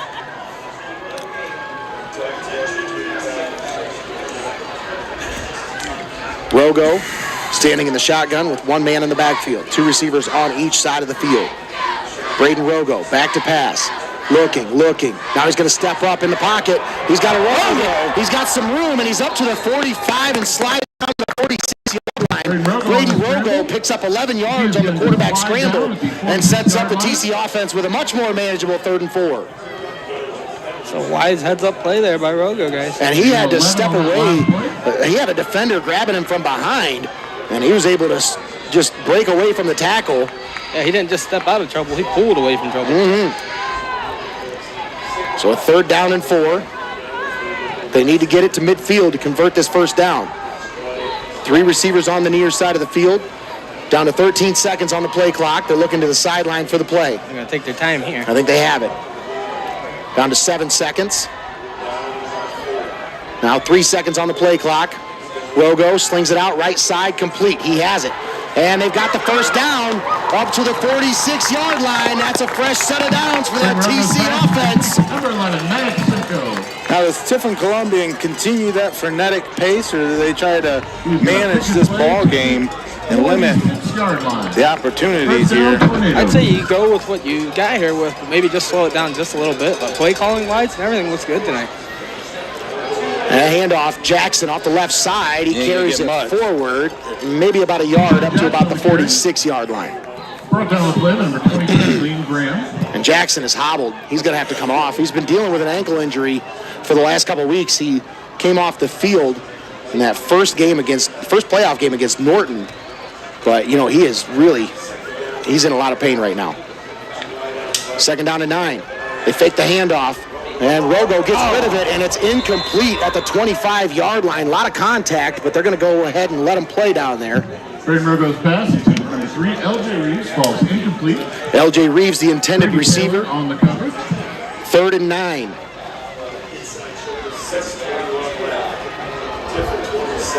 6:21 remaining here as Tiffin Columbian maintains that 3-point lead, 27-24. And Tornadoes have the ball driving. You just want to keep those chains moving here, guys. Well, 3rd and 9. Another tall order. Braden Rogo back to pass, and we got a flag. False start.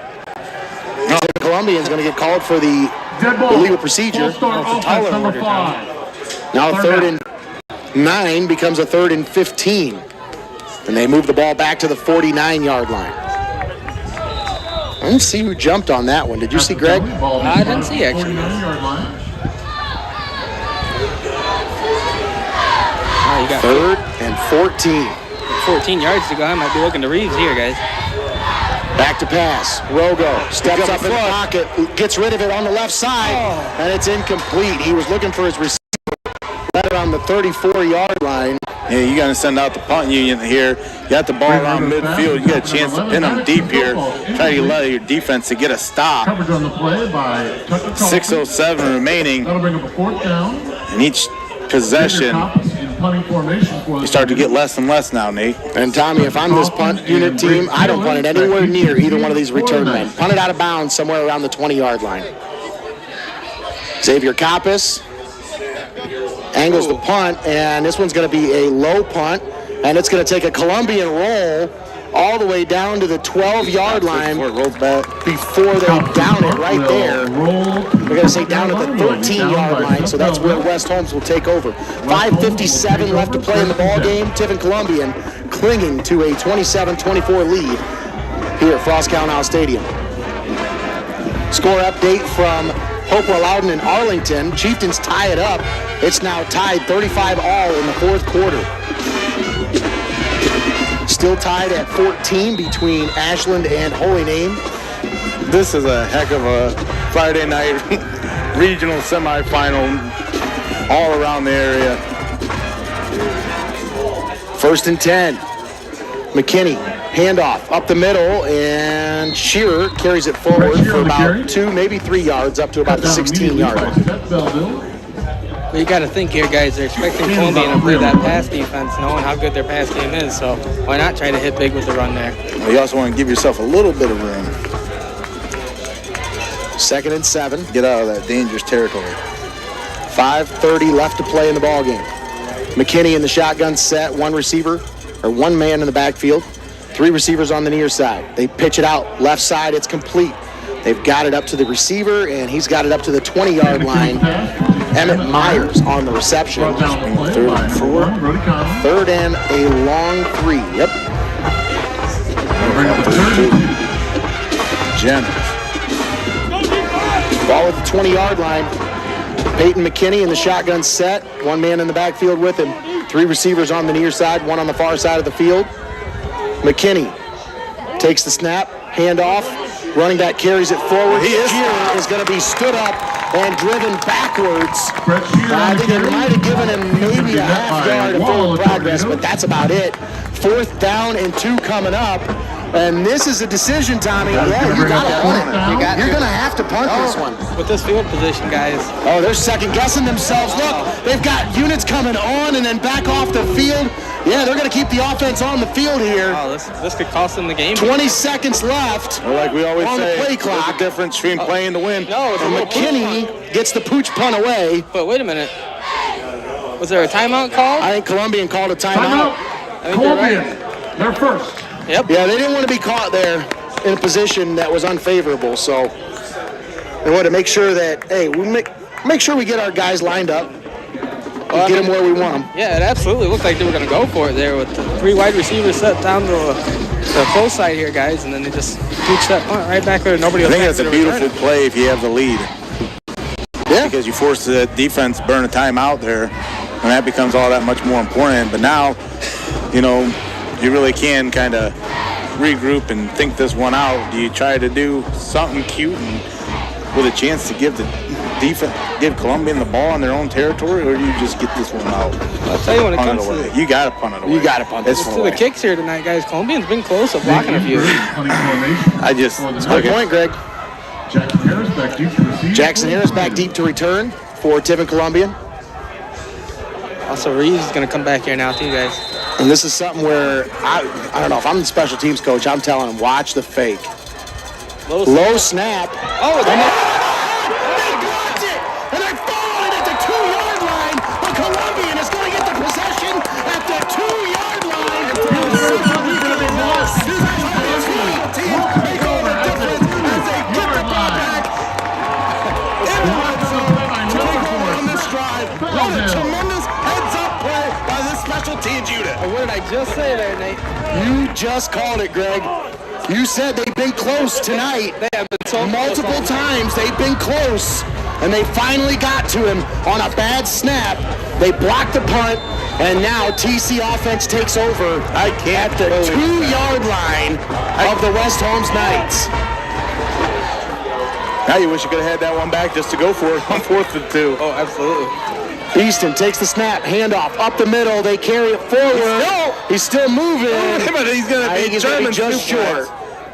That Brody Conley, I think, was the ball carrier there. They're still working on Keyshawn Jackson down here on the sideline. So That would be Brody Conley on the carry. Good for a 1-yard gain. Official timeout for an injury. I feel like Jackson's having some cramping issues. An injury. No, that's definitely his ankle. They've got him taped up down there. What's the timeout injury now? Or injury timeout for it now? I think we've got a Knight down on the field in the end zone there.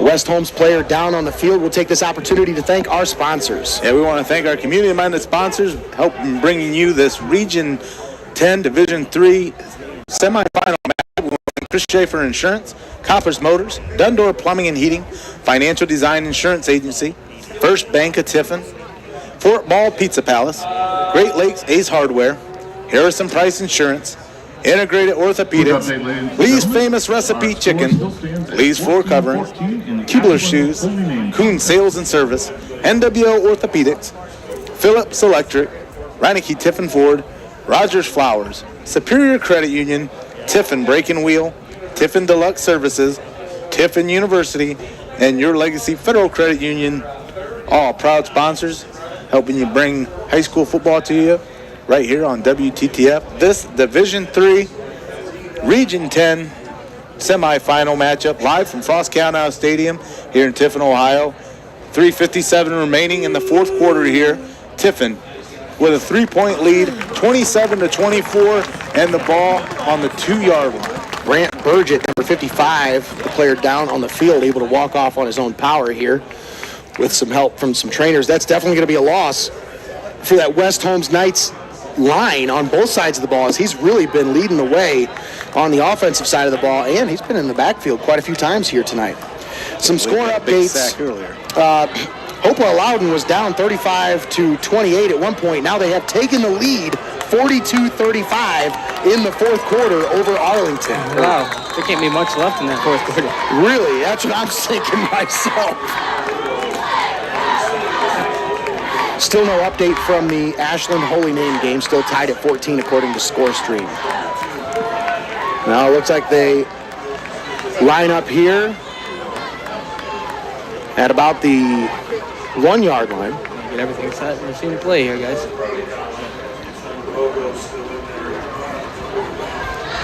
And they're going to go Conley here on the right. Conley. That's a far. What are you doing? We got a guy leaning forward. I think that's number 4, guys, in the fullback position. Dead ball. False start. Seth Belleville, Offense number 4. going to get called on the false start as he was just leaning forward there before the ball was snapped.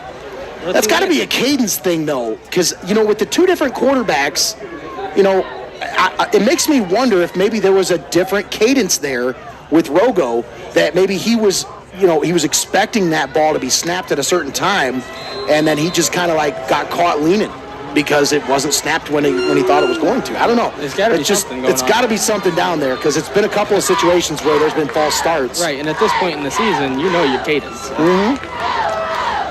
So a 2nd and goal, ball at the 7. Rogo, actually it's Beeston handoff. Conley up the middle and into the end zone. Touchdown, Tiffin! Once again, in a game time situation where you try to set yourself up for a chip shot field goal, but Brody Conley, the Cornell commit, once more and is able to punch it in for 6. What's that name you have for him, Tommy? Bruiser Brody? Oh yeah, Bruiser Brody with a bruising run once again to now put Tiffin Columbian ahead 33-24, 3:16 remaining, maybe 34-24, pending this extra point. Kappas gets the extra point up and through the uprights, and it's good. 34-24 is your score. Columbian leading by 10 with 3:16 left to play in the ball game. Well, you know, Tommy, you guys were talking about your nickname for Brody. I think my favorite nickname, the Sawed-Off Monster. That was great last night. That was great. But then, man, what a drive. And, I mean, even though it started at the 2, and a couple of mishaps there, short play went for nothing, and the penalty, but able to punch it in for 6 from 7 yards out, right? Capitalize on that big opportunity and the great field position. They needed that score, Tommy. Well, let me tell you this much, Little Red Riding Hood, we ain't out of the woods yet, as you still got a high-powered offense out there in West Holmes who can score on you in quick as a hiccup. So this Tiffin Columbian defense, they need to bring that big bad wolf out here to close this one out.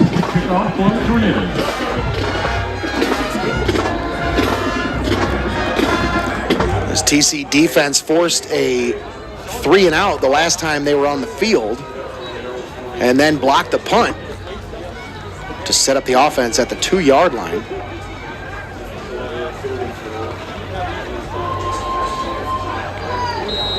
A 10-point lead now. Tiffin Columbian. Xavier Kappas on to kick off. Short split. Oh, my God! Hits off a return man. Wow. Yeah, the return man lost that one. Hit on his back. And he didn't know where the ball was. Oh my goodness. He was looking around for that one. West Holmes return man. And that's why you keep it away from those skill position players that are back deep to return. I mean, guys, here's your chance to put this game away right here. Absolutely, Greg. 3 minutes left. The best defense and best answer to a high-powered offense, keep them off the field. Absolutely.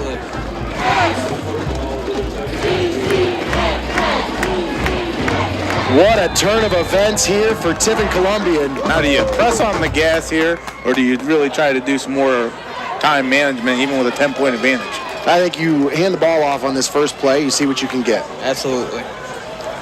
Tiffin Columbian gets the ball back. Handoff up the middle. Conley on the carry.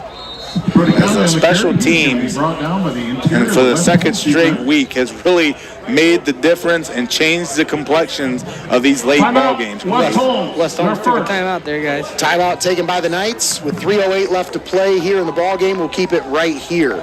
Folks, don't forget, stick around after the game for the Frozone Frozen Yogurt postgame show. We'll break down tonight's action. We'll get you set for the scouting report live this Monday on WTTF. More score updates here. As we mentioned, Hopewell Loudon leading Ashland 42-35 in the fourth quarter. Dr. Mark Akins, MD. Still no score update from that holy name Ashland game. It's hard to believe that's still in the third quarter. I feel like sometimes people are just lazy updating these score string games.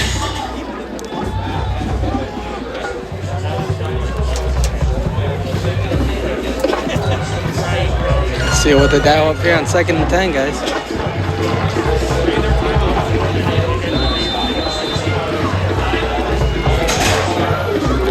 Second down and 10. Ball at the 47-yard line. Shotgun set. Columbian. Handoff. Conley up the middle, carries it forward, and crawls forward to about the 42-yard line before he's brought down. Again, Conley with that really low running right through the line like we saw last week. Another timeout. Their second. That's their second timeout by the West Holmes Knights. We'll keep it right here with 3:03 left to play. And Greg, I mean, at 5'9", he doesn't really have to get much lower. No, but it works out good but for it him. does. It's hard to bring him down when he's that low. When you're already that low to the ground and you get lower, boy. He's able to squeeze through some of them holes and some of them gaps that these other running backs, you can't see them get through. And you know what they say, Greg, football, low man wins. Absolutely. I think he's proved that time and time again here in last week and the week before that. And Hopewell Loudon will win it 42-35, and will play Lima Central Catholic next week. That will be a matchup. Region 26 final matchup between Lima Central Catholic and Hopewell Loudon set for next Friday night. But we've still got some work to do here. 3:03 left in the ball game. 3rd and 5. Columbian comes out on offense. Beeston trying to draw the defense off with a hard count. They're not jumping. Now they look to the sideline for the play. They got it. 2 backs in the backfield, 2 receivers on the near side. Beeston takes the snap. Handoff up the middle. And Conley buries his head forward and Conley on the gonna pick up a couple, I believe, guys. probably up to about the 41, maybe a 1-yard gain. There's a flag. And we got a flag that flies in at the end of the skirmish there. I'm not sure exactly what happened. There might have been some talking down there, guys. Let's see what the referees had to say out of this one. So it's a 4th and 5, depending on the penalty. Dead ball. Unsportsmanlike conduct. Number 1 of the offense. Oh, wow. Brody Conley. 4th You down. don't see that very often. Well, I'm willing to bet that he got tackled down in a rough manner and got up and said some words about that.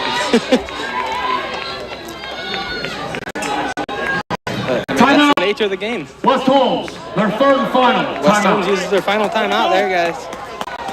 Well, again, when you're a passing offense that likes to air it out, get these big completions, miss pass, stops the clock.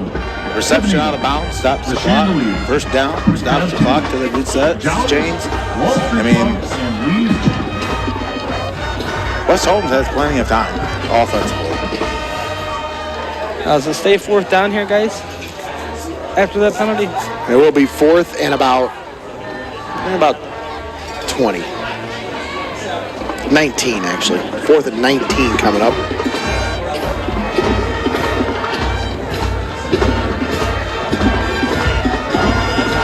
West Holmes will have their work cut out for them with 3 minutes left and no timeouts here, guys. Well, if you think about it, I mean, they had, they were set to get the ball back with in about regulation, 4 minutes left.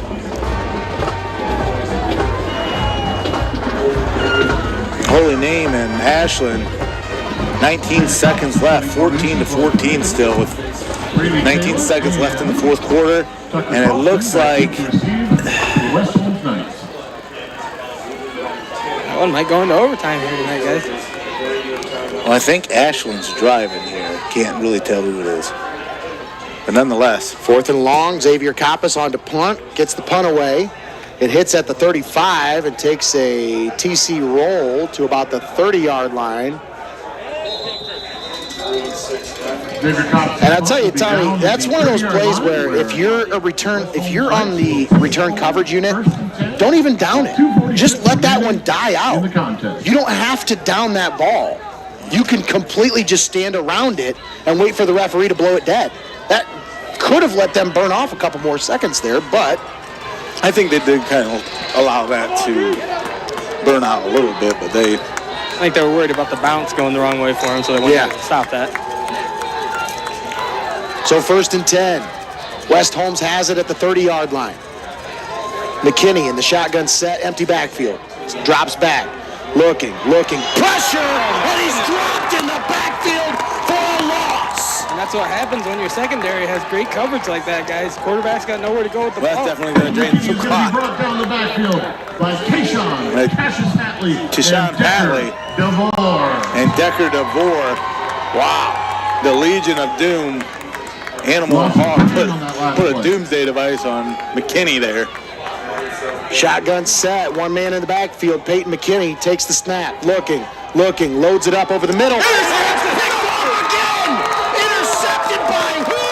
Brody Conley. Peyton McKinney's pass is intercepted by number 1, Brody Conley.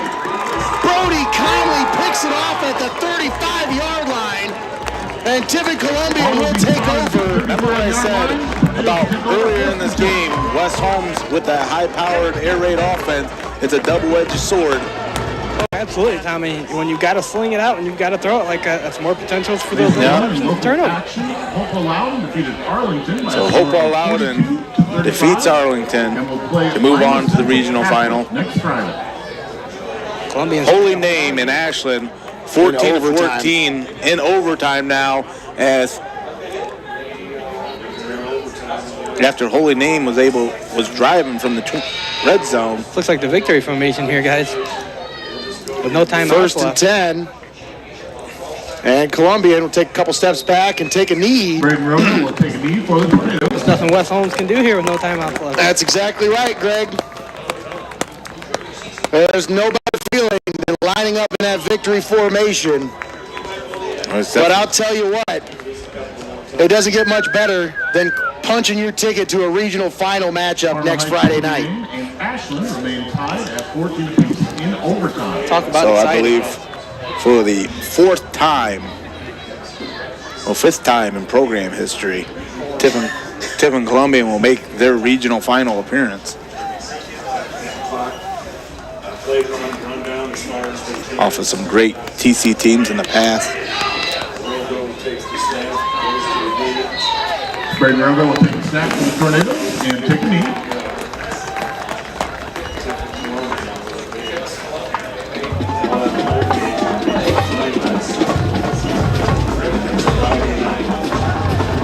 This is going to be cutting it pretty close here. This is the complete opposite of last week, guys. So They should be able to run just about every second off the clock, but maybe 2, I think. 5th. it'll be very close. 87, 2004. It depends on how long you take to take that knee, too. If you stand up for a few seconds. So 87, 2004, 2010, and 11. 2011, yep. Those are the last 4 TC teams to make it to a regional final and make that 2020 added to the column. And the Tornadoes have punched their ticket to the Region 10 final next Friday night. Final score, Tiffin Columbian 34, West Holmes 24. We're going to step aside, take a timeout. We'll come back with the Frozone Frozen Yogurt postgame show. Don't go anywhere. We'll be right back. You've been listening to Playoff Football right here on WTTF, AM 1600 and FM 93.3.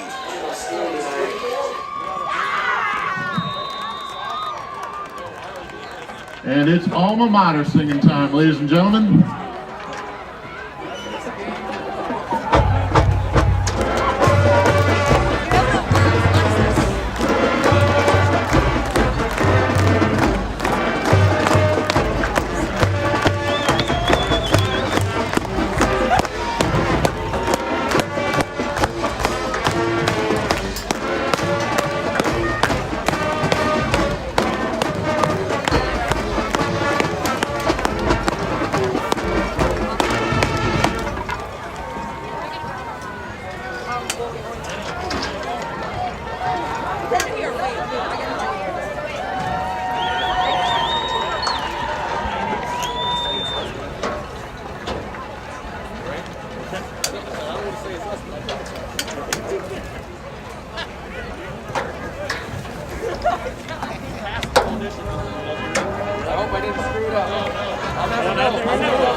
Here at Frost-Kalnow Stadium, Nate Mullins up here in the press box with Tommy Hall. You're listening to the Frozone Frozen Yogurt postgame show. I want to take a moment to thank all of our sponsors for bringing you tonight's exciting 34-24 victory by the Tiffin Columbian Tornadoes.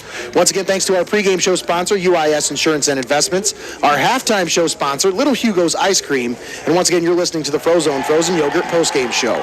Thanks to Chris Schieffer Insurance, Coppice Motors, Dundor Plumbing and Heating, Financial Design Insurance Agency, First Bank of Tiffin, Fort Ball Pizza Palace, Great Lakes Ace Hardware, Harrison Price Insurance, Integrated Orthopedics, Lee's Famous Recipe Chicken, Lee's Floor Covering, Kibler Shoes, Kuhn Sales and Service, NWO Orthopedics, Phillips Electric, Ronicky Tiffin Ford, Rogers Flowers, Superior Credit Union, Tiffin Brake and Wheel, Tiffin Deluxe Services, Tiffin University, and Your Legacy Federal Credit Union.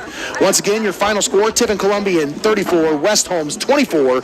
We'll step aside, take our final timeout of the Frozone Frozen Yogurt postgame show. When we come back, we'll have Greg Kinn down on the field with Tiffin Columbian head football coach Judd Lutz. Don't go anywhere. We'll be right back after this. You're listening to Playoff Edition of High School Football right here on WTTF.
and we will see you right back here next week. Same tornado time, same tornado channel.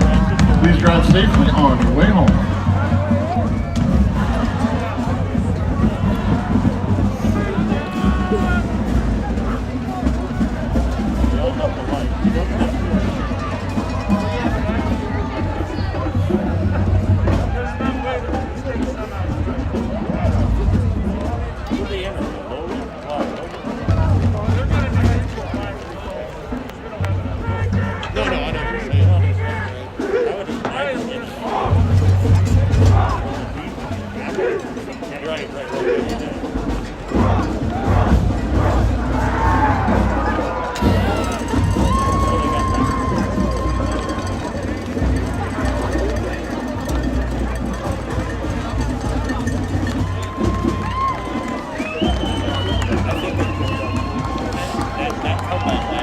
Frost-Kalnow Stadium. You're listening to the Frozone Frozen Yogurt postgame show.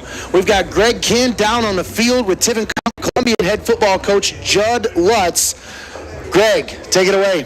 All right, Coach, first things first, I got to say congratulations. 3 postseason wins, the most in Columbian history. Again, congratulations. I got to get that one out of the way. Last week you said you talked to you guys about finding a way to win. Well, you came out tonight and you started strong. You guys never let the lead go, so I think it was more than finding a way to win tonight. What did you say to these guys tonight? Yeah, I mean, we got off to a hot start for the most part. There was plenty of adversity, though, ebbs and flows of the game. Really good team like they had in West Holmes, and, they made a couple big plays early. But time and time again, our defense kept showing up, kept getting stops, getting the ball back to our offense. Our offense was explosive at times. We also moved the ball at times, and just a little bit of everything. And you're going to get that in 4 quarters of a playoff game. So got to be able to deal with the ebbs and flows and the body punches. And I thought our kids battled to the very, very end, and obviously came up big down the stretch. Block punt by Seth Belva was huge, setting up the short field for the touchdown there that really gave us the momentum to take it home. All right, Coach, this is a big win. I know you got a lot of people waiting for you, so I'll let you go celebrate this one, and hopefully we can get you on Monday night on the scouting report. Sounds good. I'll be there. Congratulations again, Coach. Thank you. Thanks. All right, that was Greg Kinn down on the field with Tiffin Columbian head football coach Judd Lutz. Tommy, what an outstanding, thrilling playoff victory here for Tiffin Columbian as they move on to the regional final matchup. Wow. They await the winner of the Holy Name and Ashland game. Yeah, and last we checked, Holy Name had an advantage on Ashland there in overtime, 17-14 lead. So you could have set a better stage for the regional championship if Holy Name's able to eke that one out, as that would be a rematch from the round 1 matchup right here at Frost-Kalnow Stadium from last year, in which Holy Name was able to upend the Tornadoes here at home when the Tornadoes hosted. But again, fast forward a year, we talk about checking off boxes with this Tiffin Columbian squad, and they just continue to make history. So what else do they do? Just write another chapter. And tonight they wrote another chapter in this storied program, as Greg talked to in the post game, that 3 postseason wins, the most postseason wins by a Tiffin Columbian squad, and the 5th appearance by this Tiffin Columbian program in the regional finals for only the 5th time, Nate. Again, 2004, 1987, 2010, and 2011 campaigns.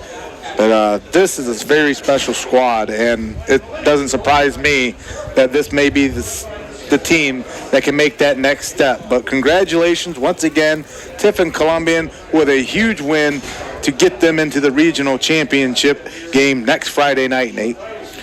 A big win for this program, as Tommy, just what this program has been through for the last 5 years. You go back 5 years ago, this program, when Judd Lutz took this team over, I won't say that the cupboards were bare, but he had to restock. Let's just say that. He had to go shopping.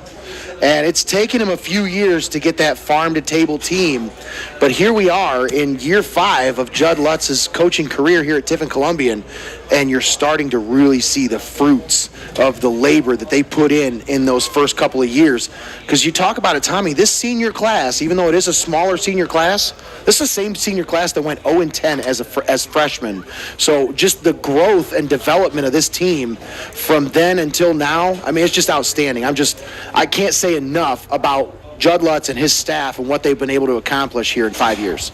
Yeah, Tiffin Columbian, again, making another huge stride, checking off boxes and taking another step in the right direction. And what a performance there in the second half as Columbian able to come away with that 34-24 victory, putting 404 yards of total offense against West Holmes 338. I mean, how this game was just so tightly contested, Nate.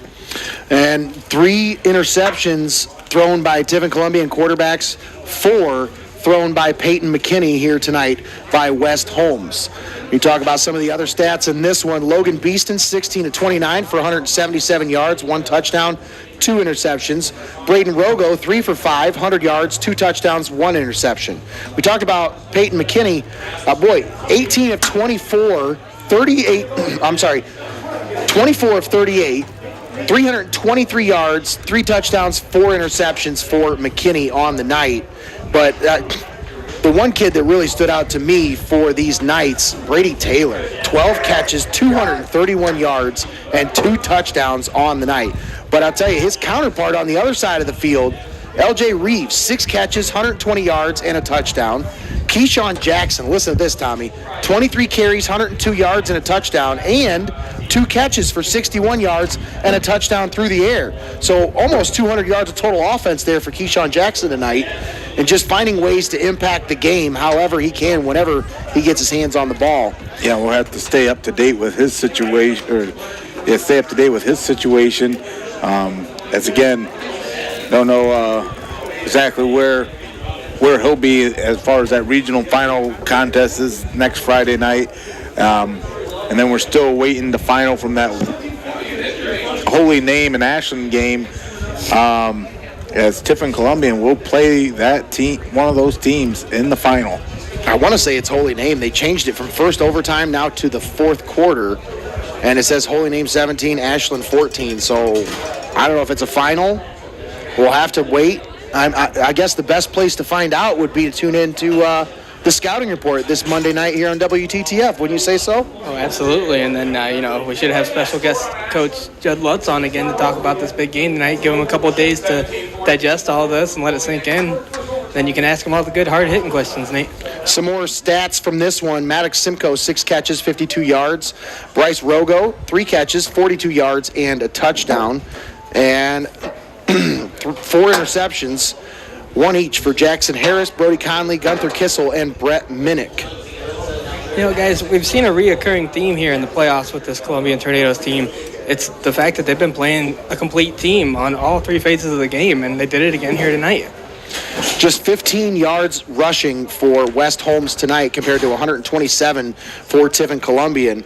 The Knights averaged just 0.7 yards per carry. So I think that was pretty much that was the tale. Obviously, the turnovers played a big part, but the Knights being unable to really establish the running game makes you one-dimensional. That really made them one-dimensional. I want to thank Don Cook for those stats once again, every week providing us with these stats up here in the press box. Thanks once again to everybody here at Frost-Kalnow Stadium. The staff is just amazing. You can't say enough about these guys.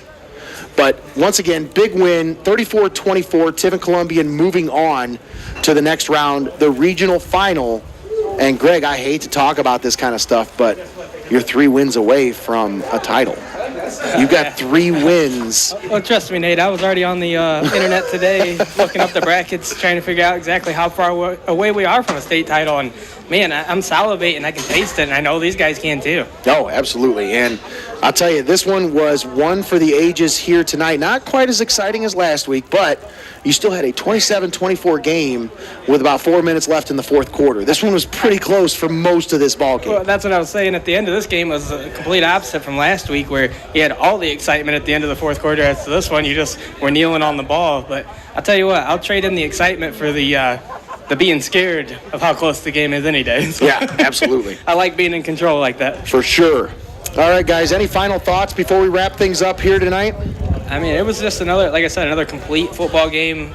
All three aspects of the game, the offense, the defense, the special teams, all contributing to get the W again here tonight at Frost-Kalnow. It was a cold one out there. You know, I got a great ticket or a great seat on the sideline down there, and I want to thank Jenny Whitehead for running the camera. Yes, because I tell you what, for sure. Her fingers have got to be freezing out there. Thank you big time to Jenny down there running the camera and for braving the elements, because you said it was cold. Oh, yeah. I mean, you got to move around a little bit. She had to stay in one spot the whole game. Warm. All right, Tommy, any final thoughts here?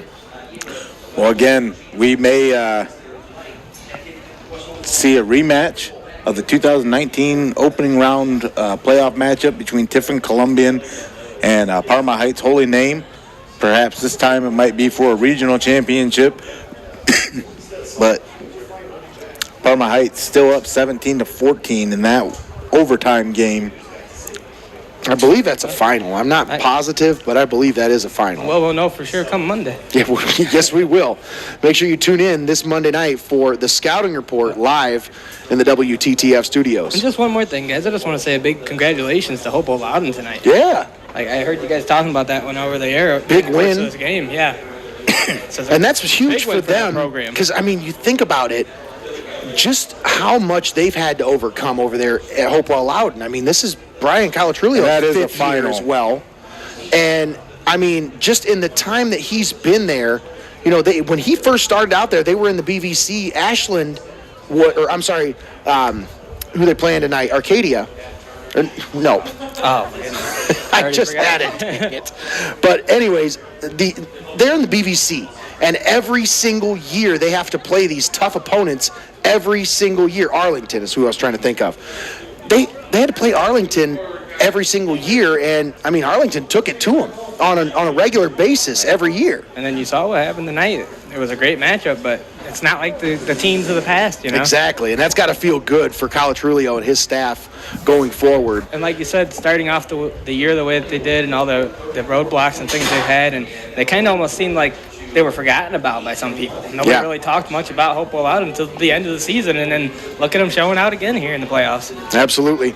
All right, that's going to do it for Greg Kinn and Tommy Hall. I'm Nate Mullins signing off from Frost-Kalnow Stadium. Tommy, you got anything? You did say that you read Holy Name will face Tiffin Columbian next Friday in the Division III Regional Championship, a rematch from the 2019 playoff matchup, and you'll be able to catch that live here on WTTF. We'll have to wait to see where that game will be played, as it is a neutral site matchup, so we'll have to wait and see exactly where the digs are for that game, but we do know the matchup is set. Tiffin Columbian versus Holy Name, the Green Wave, next Friday for the regional championship in Region 10, Division 3. For Tommy Hall and Greg Kinn, I'm Nate Mullins signing off. I want to thank our board op back at the WTTF studios, audio engineer Zach Rodert, for keeping us on the air. Thanks once again to our video engineer Jenny Whitehead down there for running the cameras.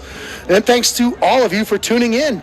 Catch us next time right here on WTTF. We'll be here for the Scouting Report this Monday night from 7 to 8 p.m. And then again next Friday as we cover these Tiffin Columbian Tornadoes on their march through the playoffs. Once again, final score, Tiffin 34, West Holmes 24. You've been listening to high school football right here on AM 1600, FM 93.3. We've been streaming online at WTTF.com and on our free mobile app. Have a good night, everybody.